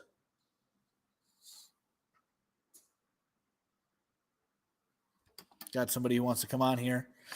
Hey, how's it going? What's up, Ma News? Not a whole lot. What's going on with you, man? I just wanted to do a thought experiment with you. You can laugh at it if you want, or take it seriously, but I just wanted to see if you're down for it. Yeah, of course. Let's do it. All right, cool. So imagine, the Pink Floyd album, Dark Side of the Moon? Yeah. You remember the cover art? I do. Isn't it the refraction, the light? Yeah, so it's a triangle, a prism, yes, and the light is entering it, and then it's fractalizing. Yep. Okay, so imagine the triangle so it's got 3 points, right? Yep. So imagine it's the third dimension, or imagine it's the body. Okay. And the one light, is reality. What we do is we send reality, which is one light, it's one thing. We send it through this prism, the body, this filter, and what does it come out on the other side? It's a rainbow. When we get to perceive it, it's a multiplicity. Mm-hmm. It's multiple colors. So reality, which is just one thing, before we perceive it and filter it through the mind, can you check my and connection? Divide it. Yeah, no, that's actually one thing. Yeah, I actually like that a lot. So can you hear me okay? Somebody's saying my connection is bad. I Okay, cool. All right. So actually, I think that's a really cool thought experiment. I had this epiphany. I don't even know if you can really call it an epiphany, but this thought, this thought that I had a while ago that I thought was really profound, and that is kind of what you're saying, and which is light is consciousness. Energy is consciousness. Light is a form that consciousness is taking. Interesting. So like your body, which is matter, is actually energy, but it's energy at a specific rate of vibration. Okay, yep. So your body is the same thing as light. They're both energy. It's energy in two different forms. Interesting. So say what you said again. So back up a little bit. So I said that light is consciousness, and you said you said something else. Energy is consciousness, but light is energy. It's a form that energy is taking. Wow. Light isn't even the highest vibration. What is? Well, there's higher vibrations like ether. Yep. You know, or so and there's millions, some I can't name, infinite amount of different forms that energy takes depending on the rate that it's vibrating at. Wow, that's that's interesting. So energy is consciousness and light is a form of energy. It's a form that consciousness is taking. Yeah. And so if the body feels denser to you in experience, then it's probably because energy or consciousness is at a lower frequency. We have no Yeah, I know. I'm just answering a comment in here. We know toxic and masculine, that these are just theories, but they're very interesting to think of. And I would suggest that they're hypotheses. I don't know that we have much evidence to go off of here, but I do know that there are there's some evidence to suggest that we have an electric field around us, that the human body creates an electric field, an energetic field. So I mean, this is very interesting. Human? Yeah. So the root word humus, which means ray of light. Oh, whoa. I'm okay. This is new to me because I understood that it was really quick. I'm sorry to interrupt. Human, from what I've looked into, means it derives from humus, which is dirt. But anyway, go ahead. Maybe I'm wrong. So you separate the two. It's hue. So hue for light, a ray of light, and man for manifest. So humans are light manifested as the body. So when you consume food, it's not about the food that's giving you energy. It's about the Krebs cycle, and it's about the phases that the body goes through to break down the food, which causes a release of ATP, which are basically like little packets of light. What is that C word you said? So we're basically doing. The Krebs cycle. I think it's a K. Oh, what does that mean? I haven't heard of that. It's all the phases that the digestive system goes through breaking down food. Okay.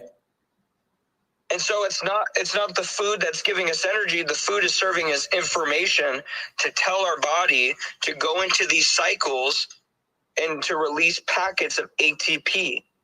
And what's ATP? So do you have Google on you?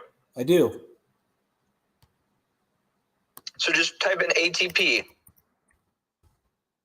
ATP and Krebs cycle. So ATP. And I think Krebs is Krebs cycle. Okay, I have a chart here. Let's see. All right, it looks like a bunch of elements, molecules, in which it's describing in it. I don't understand. This might be Google is really specific. If you type like what is ATP or what is the Krebs cycle? All right, let me do that instead. I'm on Bing, so that could be it too. So yeah, and then you get an answer, and then you don't have to believe the answer. You just take that answer, and then you search against it. Right. It's an organic compound in hydrotrope. I don't know. That provides energy to drive many processes in living cells, such as muscle contraction, nerve impulse propagation. Interesting. All the important shit. Right. Yeah, that's one way to put it. So it's an energy carrying molecule, basically, that allows the body to do what it needs to do. Yeah. Okay. So, like, here's an example. Your mitochondria, because energy is all around you. So you have infinite access to energy. Okay? Mm-hmm. Your mitochondria never run out of new shit. So when you grow gray hair and you get, your skin gets gray or your skin gets wrinkly, what's happening is, and I think you know this already, that your DNA, your double helix, you've seen the pictures, right?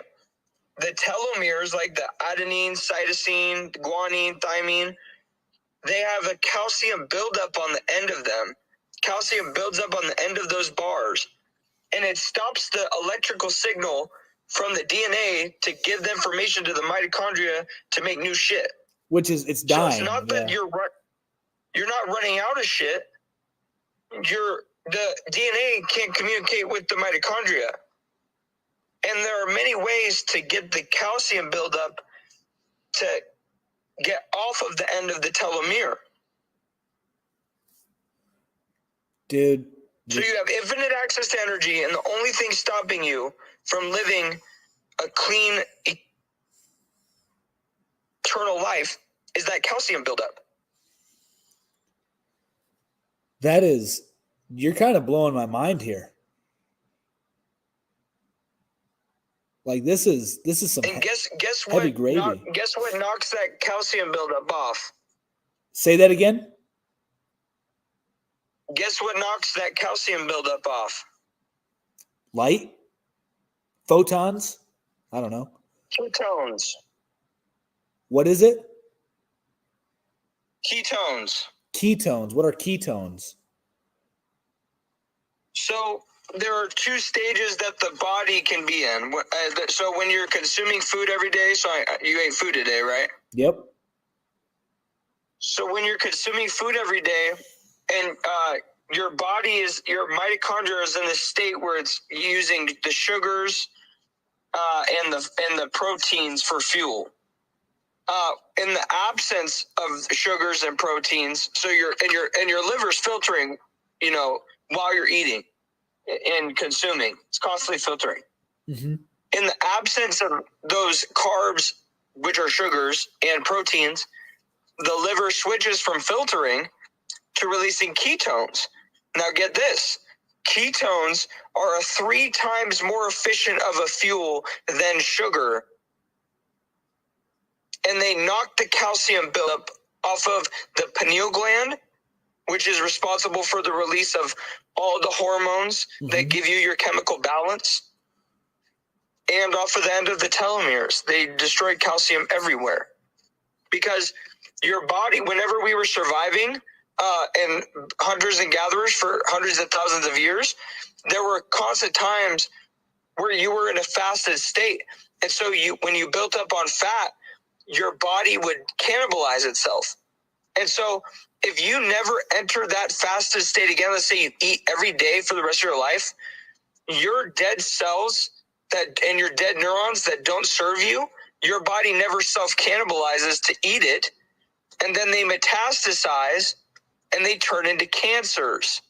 Hang on, let's back up a little bit here because you're dropping a bunch of knowledge on me right now. So did you just say that if you eat, your body metastasizes itself, or what? Are you fast? I'm sorry, I didn't catch that part. So just like energy, because energy is in motion, right? It's constantly going, in and out, up and down. You have to cycle in every way that you can. And so naturally, humans are supposed to cycle between fasting and having a food source, because that's what we've been programmed to do. That's what our bodies have done for hundreds of thousands of years until the last 2 centuries, 3 centuries. Okay. So fasting would cause your body to cannibalize itself, correct? And I think here's the thing. Now, you need to read up on some of the processes of the body, because since you've been okay, so let's back it up a little bit. Your mitochondria is like a car, okay? Mm-hmm.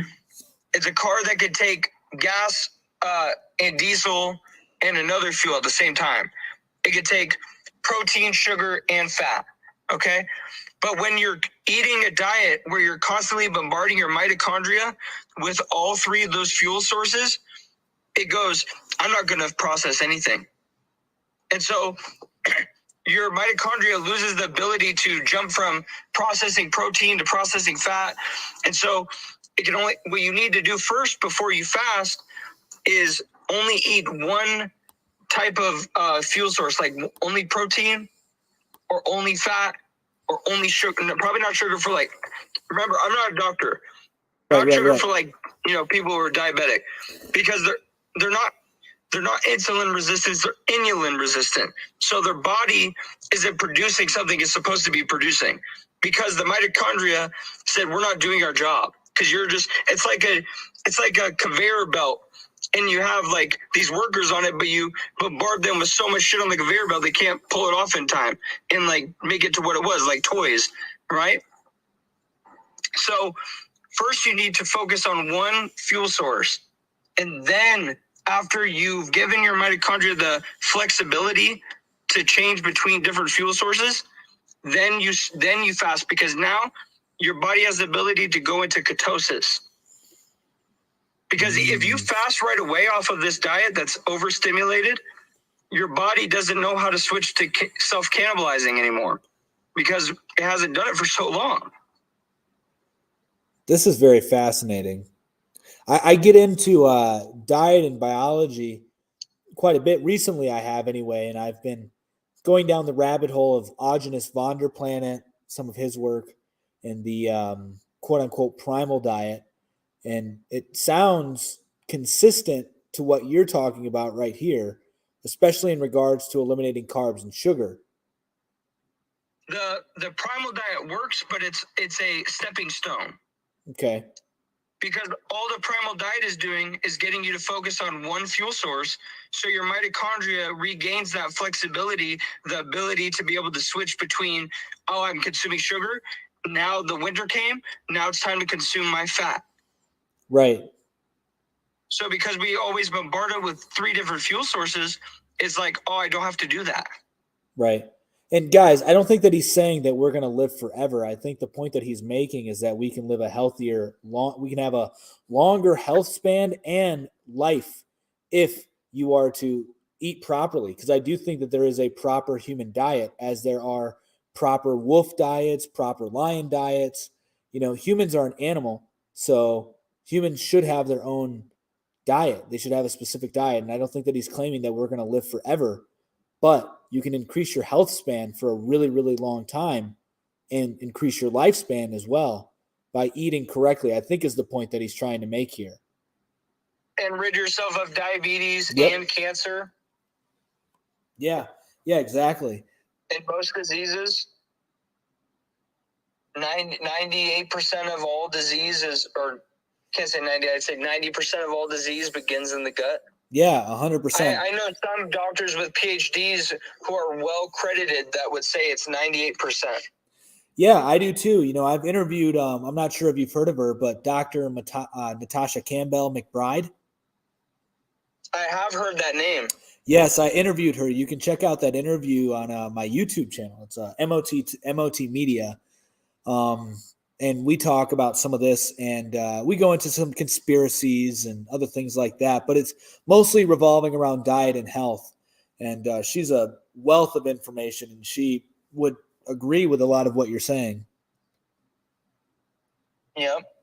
So yeah, man, this is fascinating stuff. Especially, you kind of blew my mind with the energy and the light thing. And also, I did not understand the calcium buildup is what kind of stops the transferring of energy in your cells. Which is information. Yeah, exactly. So It's very interesting. So the mitochondria have access to infinite energy. It's all around you, right? Just like the Tesla coil. The Tesla coil, you can transfer energy wirelessly. So it's the ability for them to communicate with the DNA. The electrical signal when there's I forgot what it is. It's a type of chemical that passes by, and while it passes by the DNA, that zap tells it to tell the mitochondria to make new hair, new everything. Gotcha. So do you believe in God? Are you a religious man? I don't believe in any God that is written about in scripture. I believe that there's a source to all existence. Fair. And I believe it's one source. Fair. So we have some common ground there. I do believe in one source as well. I do identify as a Christian, though. And I'm just curious on your take of death then, because as you know, the Christian perspective is that death was introduced in the world once man fell away from God. And I've sort of looked into like epigenetics and genetics as well to see if we can come up with some theory as to how death was introduced. But I would like to hear your perspective on that because you seem to be very informed on health and a very intelligent guy. So I'd like to hear your perspective. Well, thank you. Likewise, great minds think alike. Birds of a feather flock together. That's what they say. Let's say everything's energy. Energy cannot be created or destroyed. It can only change in form. Yep. So even from a material reductionist perspective, you can't really say that you see actual entropy. You see things that you see energy taking form, and then you see it being recycled into another form. And with the instruments that we have, which are limited, with the limited sensitivity to certain frequencies, we see decay. But it's not actually decay. It's that we can't pick up on the frequencies that are more sensitive. We haven't built the type of machinery to tap in. It's like saying that UV didn't exist until we could measure it because we didn't have sensitive enough of instruments. So if I'm understanding you correctly, then you would, and I'm not sure if you've heard of this term, many people haven't, but it sounds like you would subscribe to the transhumanist view then, that merging with machines and transferring consciousness would give us immortality. Correct me if I'm wrong, but that's where I see your thinking going. I believe that what is behind the event horizon of a black hole, the singularity, is consciousness. And I believe that humanity creating AI and it in itself becoming self-aware is actually a loop of some sort of a way for the subconscious mind to explain to itself its own creation, that it's creating itself through itself, experiencing itself through itself. We're going to give birth to human consciousness through the creation of AI. You think that really? Which then leads us to this point. I'm not trying to be, and by the way, toxic and masculine. No, human consciousness, all consciousness. Yeah, so there are different forms of consciousness, yes. And so you're thinking that AI will embody all of consciousness? It will not embody all of consciousness. We will merge with it because it is us in the future. And timelines collapse into a singularity and then unfold in this cyclical nature. Yeah, time. So, I can see that because I don't think time is linear either. That's what I'm gathering from what you're saying. That time isn't linear. All timelines are accessible from this point. So I don't hold any of this knowledge. I'm accessing a part of us, me and you, in the future who knows what I don't know. So there's a you who's been through all experience across all time, who holds that information, and timelines are collapsing into one singularity.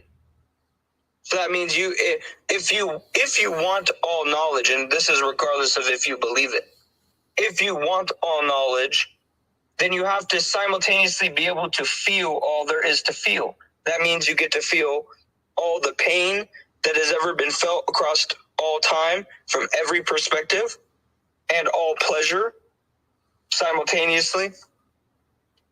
That's what monks are doing. That's what many people have done before us. And again, you could believe me or not, this is my opinion. Right. Through my direct experience, there are people who are walking around today who have been walking around since before ancient Egypt and ancient Atlantis. Yeah, that may be true. Yeah, I mean, I can't. The past exists now, and the future exists now, and our ability to perceive it is just like with the Dark Side of the Moon album cover, is our ability to drop the filter of the body. The body is dividing, the brain is dividing the future from the past and giving us this experience of in the middle. Right. Right. So if you drop the filter, then they merge into each other. Yeah, that's an interesting thought. It really is. And I can see where you're going because, as I mentioned, I don't think that time is linear either. I don't know how to describe it really, but I feel like deja vu. It's a loop. Yeah, exactly. I think that it kind of is a loop, but I don't know. Like, then we have to go into Nietzsche's eternal reoccurrence, right? And that just seems not good. What is that? So Nietzsche's eternal reoccurrence is just basically that everything that ever happened has happened, and you're going to live your life over and over and over again in perpetuity, and that there can be small changes to your life in the decisions you make today, but it's just a loop. Time is a loop, and you're caught up in the loop. Well, so, and there's a pessimistic way to look at that and an optimistic way, because here's the thing. When you read a book for the first time, so let's call the book Life. When you read the book of life for the first time, any book, this is any book, any movie, anything, any conversation you've had, when you come back to it the second time, there's something else that you notice that you didn't notice before. But the book never changed. Right. You changed. Right. So the change can be so drastic to you from your perspective that it can never look the same as before. You may even forget what it is. Right. You might even call it something that it's not. You could damn well be looking at God and you could be shouting demon. Because the appearance changed so much. But it takes a true master to be able to have no hints and still remember it for what it was. Yeah, kind of what you're describing here reminds me of, and I could be interpreting this wrong. Thus spoke Zarathustra, one of Nietzsche's most famous books. In the book, there is a man who Zarathustra, I believe, encounters, who's choking on a snake. And I believe the symbolism of the snake is the Ouroboros. This is my interpretation. I could be wrong. Are you aware of what the Ouroboros is? Yep. All right. So the man's choking on the Ouroboros, and then Zarathustra says, bite it off. And the man bites it off and then spits out the rest of the snake. And to me, that was symbolic of what we would call, and I think what you're explaining is enlightenment, because you've sort of broke the cycle, if that makes sense.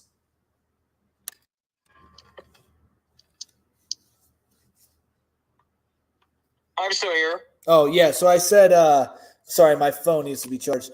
So when you bit the snake, it broke the cycle. It broke the Ouroboros, and then he reached a level of enlightenment, if you will. And I think that's kind of what you're describing in your interpretation of the singularity and timelines collapsing together and humanity essentially evolving consciously. Yes, and what keeps the man from biting the head off the snake? Probably. I mean, at first, what keeps it? I mean, fear of death. Yeah. That's a good point. That's a really good point. In the Bible, and correct me if I'm wrong, I read somewhere, he said, and you can look up the verse just based off of how I say it. Jesus says, ye are gods, and they say little g, big G, blah, blah, blah. But then he goes on to say, but ye shall die like men and fall like every prince. And then right after that says, arise, O God, for ye shall inherit all nations. So, and if you've read any of the Gnostic texts, like the Lost Gospel of Thomas, or any Sethian or Valentinian text, he says, if they say to you the kingdom of God is in the sky, then the birds of the sky will precede you. If they say to you the kingdom of God is in the sea, then the fish of the sea will precede you. For rather, the kingdom of God is inside of you, and it is outside of you. And he who will know himself will become known, and will rule over the all. But if you will not know yourselves, you dwell in poverty, and it is you who are that poverty. Yeah, I mean, those are some profound words. And I would like to add this for my other fellow Christians in here. A lot of the Gnostic text, you can actually find this in the Bibles that we read. I don't know why. I mean, yes, we can say they're heretical, but, Jesus does say the kingdom of heaven is within. And he also says that we can do better things than him. And if you look at Genesis, God gives us the authority to name things and have control over things. And in Psalms, it says that we have dominion on this earth. So I'm just throwing that in there because I know a lot of Christians get triggered with Gnostic texts because they think that they're totally heretical, when in reality, there's a lot that can be found in your regular scripture without going to Gnostic Bibles. And so what you're saying here is consistent with what's preached in the Bible, actually. Well, and they may not understand the source of this one, Erykah Badu, because, she's just a singer. But she said, in her famous song On and On, she said, if we were made in his image, then call us by our name.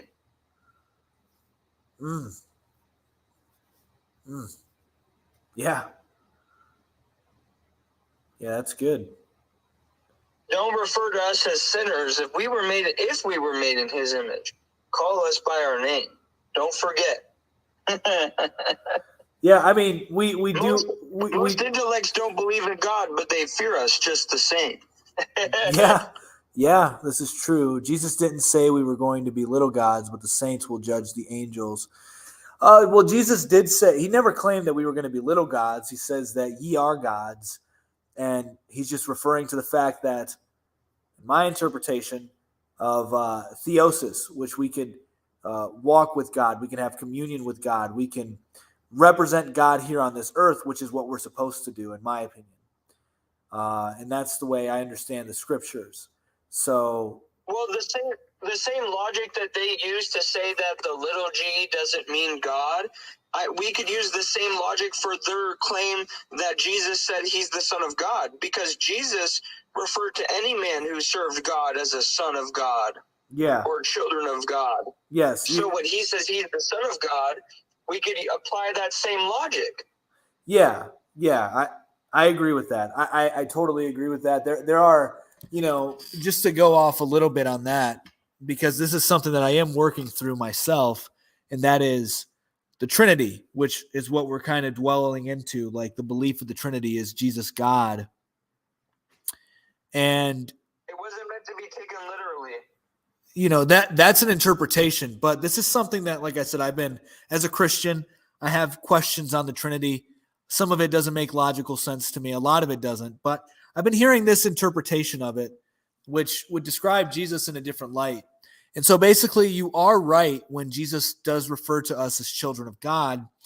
However, if we look at Jesus akin to the firstborn son to a king, the firstborn son to the king has the right to kingship before we do. And so Jesus coming to earth would have embodied God firstly. If we are all sons and daughters of the Most High, then we all have the right to kingship. Well, if you look at how kingdoms are ruled in humanity and nature, which This is the kingdom of God. I know, but what we do is we extrapolate from nature to what we can see. And the brothers fight over it, over the kingship. They can, yes. Yeah, they kill each other. Brothers would kill each other. They can, yes, but not all the time. And so I think that what we're supposed to do is be humble and submissive to the fact that Jesus is the firstborn and came here to show us how to reclaim our authority as God's children, because he was the first of God's children. And he was God while he was here, while flesh at the same time. And we can learn to be the same if we follow the path of Jesus Christ. But Jesus Christ is ultimately the one that paved the way for us, is what I think is taking place in Scripture and in Christianity and what we're trying to describe. So I do believe that man can be a part of the Trinity, is a part of the Trinity because it's creation in a way. But I don't know. There's a lot of things that I have to really look into myself and think of. I want you to know, Manus, purely from my heart, I respect you for who you are, regardless of any difference in belief. Yeah, of course. Same here. My belief is that the Christian church has tried to convince humanity that we are separate from God through sin. And this is the most beautiful thing about being a pantheist, is I see God everywhere, in everything, and to me, not one piece is more divine or less divine than the next. I very well can be the lesser. Being the lesser allows me to learn. It's a position I can take.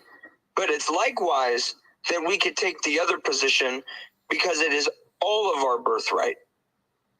Yeah, so I would say this in regards of Christianity and what you said of separating from God. So first thing, I believe God is consistent. I believe God is always true. And therefore, if God is consistent, he can never have something inconsistent with his nature. And if something is not true, he cannot have that be within his nature either. So that's where we derive sin from. So basically, sinning is walking away from God voluntarily of his nature. And then also, as Christians, there's a famous quote by a Catholic that says God wrote 2 books. The first book was nature. The second book is the Bible. That's what us Christians believe. But the first book, anybody who believes in God, I think, can agree with nature being the first book. So my point is, although I don't see the divinity in a tree as you might, I see the fingerprints of the creator in it. So I can too see God when I look at the world. I see that God's You see God and free will. I see God in free will, and I see God's carpentry, if you will, everywhere. Because, when I look at my daughters, I see they're a blessing from God. When I look at the trees, when I look at the birds, when I look at the order in the universe that we can witness ourselves, I see God's handwork. It's not that I see that they're divine as they are God, because I don't think a tree can create a universe. That's my opinion.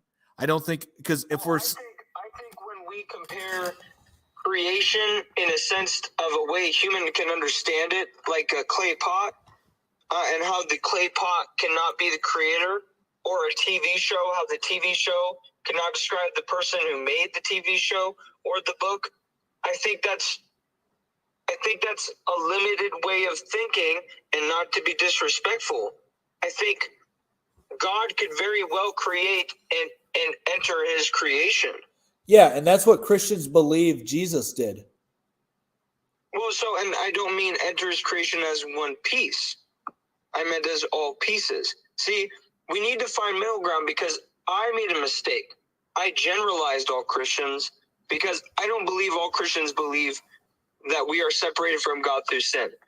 I do believe some Christians believe that we have a choice to recognize our union with God, but the choice to turn away from that union and not recognize it might as well be being separate. Which is what we're claiming. Yeah, so all Christians will say that. So any Christian, any real Christian would say that sin separates you from God. And that's because, logically, if God is consistent and God is true, anything that's inconsistent and not true can't be within God's nature. Yeah, I do believe it's not within his nature, but do I believe that the essence of what makes it is the same? Yes.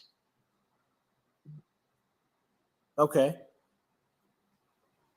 Which is basically what Christians are really saying. You're saying you see the thumbprint. You see, that's what I mean by the essence, really, Yes. So, yes, now that you've elaborated, I would say that is what Christians believe, and this is why we think that pretty much anybody can be saved. Nobody is too far from coming back to God, because God is always there.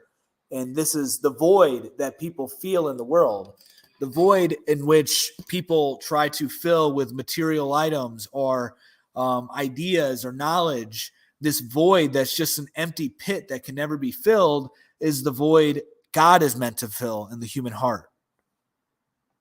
Sure, I think every independent creation is supposed to come to the understanding of what it is in its essence in totality.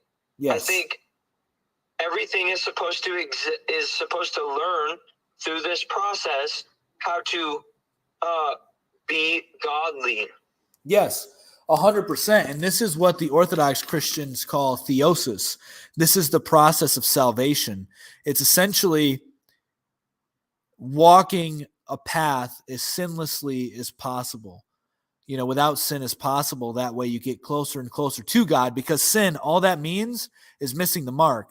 And so once again, logically, if God is consistent and so so you just have to be consistent with God's nature, and Jesus Christ is the one who showed us in this world how to be consistent with God's nature. And I do just want to add here that we have a comment that he's been really, really hyping on, and this is good. He says, God proceeds in the great assembly.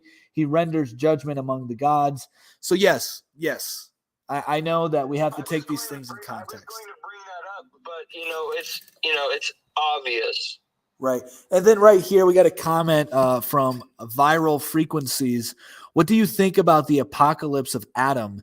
I haven't read the book. Oh, dude. What do you think of it? It's very Gnostic. Because it paints the God of the Bible in a negative light, which I disagree with. But I don't think it's supposed to be that way, but it does describe some things in a light that you can understand it better. I think having both a religion that believes that God is, all loving, all this God, and then having a religion that disagrees, and being able to see both texts is very beneficial. Yeah, I would agree with that statement. I've never been afraid to go off the deep end, if you will. I've read a lot of different texts, a lot of different religions along my path, and I've always come back to Christianity.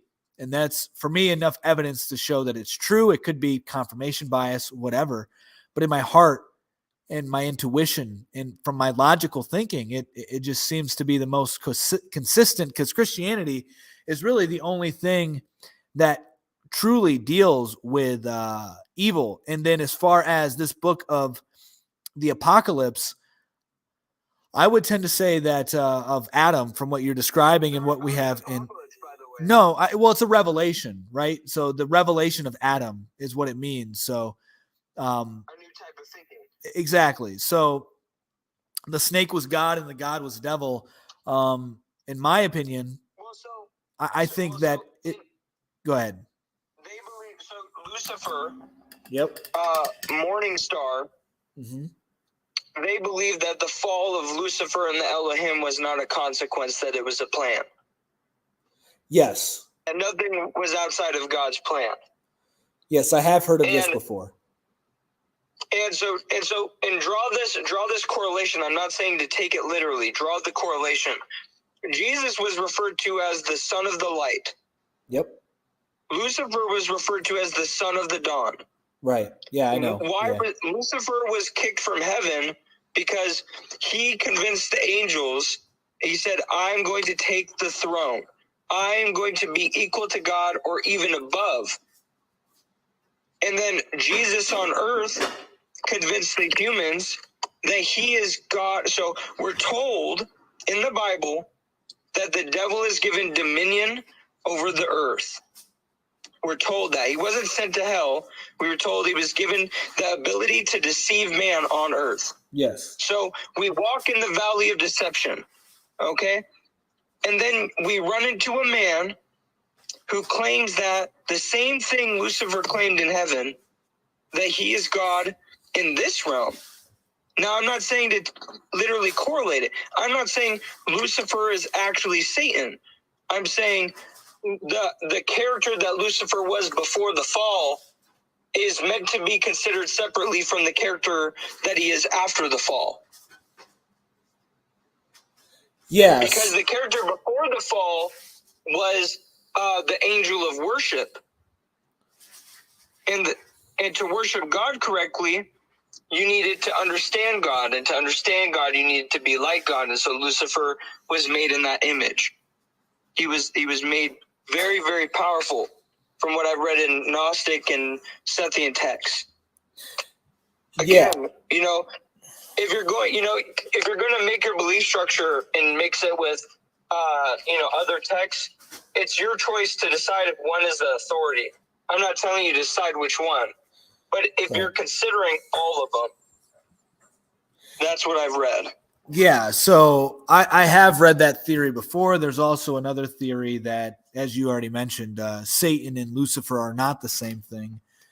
And there's also another theory that, as you brought up, with Lucifer being the son of the dawn, or also the light bearer, that it was the opposite.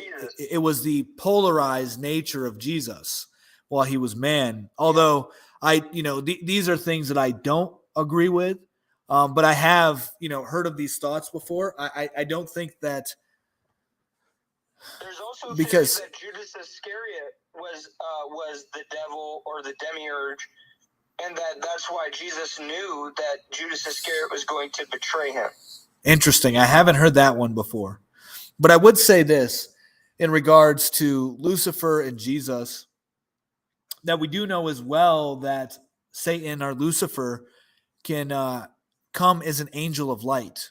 So just because Lucifer can be viewed as a light bearer doesn't necessarily mean that he is the true light bearer. He could be the deceiver, which is what is understood. And likewise with Jesus, Jesus said, "I am the light of the world." Now, before you say your name to me, and when I ask you who you are, you say, "I am." Right. So you can take it literally and say he's referring to this body, or you could take it as the I am before all I ams. The I am that you refer yourself when you refer your name, and when I refer my name, when you have to say, "I am" before that. So maybe when he said, "I am the light," he meant I am as in the ultimate I am. Right. Maybe he wasn't referencing to the body. Now here's a question I would ask you. In the Bible, when it refers to the temple of God, does it say that we are the temple of God, or does it say that we reside within the temple? From my from my understanding, the kingdom of heaven is within. That's what Jesus teaches. Well, the Holy Spirit too, right? The spark, right? Yes, that would The be the divine breath of spark. life. That would be the breath of life, Okay, and the so- kingdom of heaven is within. Yes. So they say in the Bible it says your body. I tell you, your body. So it's making a very clear. It's making a very clear claim that it's saying it's yours. It's not saying that you are it. It says your body. I tell you, is the temple of God. So it's saying it's yours. It's not saying you're it, and it's saying this body is the temple of God. It's saying your body. Right. So there's the Holy Spirit, and they think we're this. When it's making a clear claim that it's saying it's yours. So it's like when you refer to your hand, do you say I am hand, or do you say my hand? Yeah, right. That's why you naturally do that. Because you know naturally in your subconscious mind that this is yours, that you're running it. But does that mean it's you? Well, in the Bible it says, I tell you, your body is the temple of God. Never makes the claim that you are it, that you are the temple. You are the divine spark residing within the temple. You Yeah. are the word. This is the vessel. 666, carbon 12, 6 protons, 6 neutrons, 6 electrons. Right. Yeah, I've heard of that. The 666. Yeah. 33, the Christ consciousness, the Jacob's ladder. 33 bones line your vertebrae. The 12 disciples, 12 cranial nerves in your brain. Actually, it's funny you bring up the Jacob's ladder, because you see that painting behind me. That's Jacob's ladder. Oh, I bet you have that there because it reminds you of a spine, huh? I have it there actually because it actually reminds me of like neurons and synapses in the brain. It actually, to me, it Does it resembles. look like bones? To me, it looks like it's neurons connecting. Sure, same thing. So, yeah, I mean, Just a denser version, right? yeah, exactly. So it's interesting. So it's funny that you bring up Jacob's ladder, because I have a literal painting right there of it, or image. It's very fascinating. Well, to reply to Tatsu OBJ, again, it says in the Bible, it says your body is the temple of God. You're not to sin against their bodies. Sure, so every time he referred it like that, he's affirming the claim. Yeah, I understand what you're saying, and I think that he's also correct. Because you guys are both agreeing to the fact that there is a divine spark in man, and that the body is the temple for that spark. Which, so when you said in man, right? Mm-hmm. So what we're saying, man is in this consciousness, or is the body the temple? Because in man, then we're not man. We're not the body. If you're saying the body is man. Well, this is where I disagree, because we are both simultaneously, especially while we're here. Because and there's a good video by Bob Proctor. You know Bob Proctor? I do. So you've probably seen the video. It was an interview when he was really young. He said, and I relate this to the Holy Trinity. He says, I believe man lives on 3 planes of existence. He has a body, he has a mind, he thinks, and he is a soul. So the Holy Trinity, I think, in Gnostic and Scythian text was always thought of as the relationship between mind, body, and spirit. Yeah, and you don't need to get into Gnostic text to derive that. Paul specifically says this in the canonized scripture. I think I understand why us traditional Christians, I'm more so of the Orthodox persuasion when it comes to theology, which, I'm not sure if you're aware, but the Orthodox and Catholic Church were one church until 1054. And I tend to think that the Catholic Church broke away from the Orthodox Church, up for debate. And that the Orthodox Church remained true. Anyway, But wow, I totally lost my train of thought. What were we just talking about? Well, we were talking about. That's right, Gnosticism. Yeah. In the canon, Yeah, Gnosticism. So when it comes to Gnosticism, I think that the issue with it is that it is, and this is why I believe we consider it heretical, is because it's just a search of knowledge as opposed to a search of God. Because you can search for knowledge without God, and Gnostic just means knowledge, and they believe enlightenment comes from knowing, when that is kind of true because you need is literally the fruit of the tree of knowledge of good and evil, which is considered the worst decision that has been made in the, which I agree with. Which I would agree with. I covered this earlier in the stream. As you saw on the topics, I had the tree of knowledge of good and evil. I think that what happens is man can search for knowledge without searching for God. And so this search of knowledge without God is ultimately fruitless and leads you down endless rabbit holes where you will not find truth, because knowledge is never ending, especially here. And we can't know certain things in this life. So it is a fruitless endeavor, when in reality, we should be searching for life, which is God. Sure. And I think that you end up looping back into it regardless. As it's been said, every knee will bow. Yeah.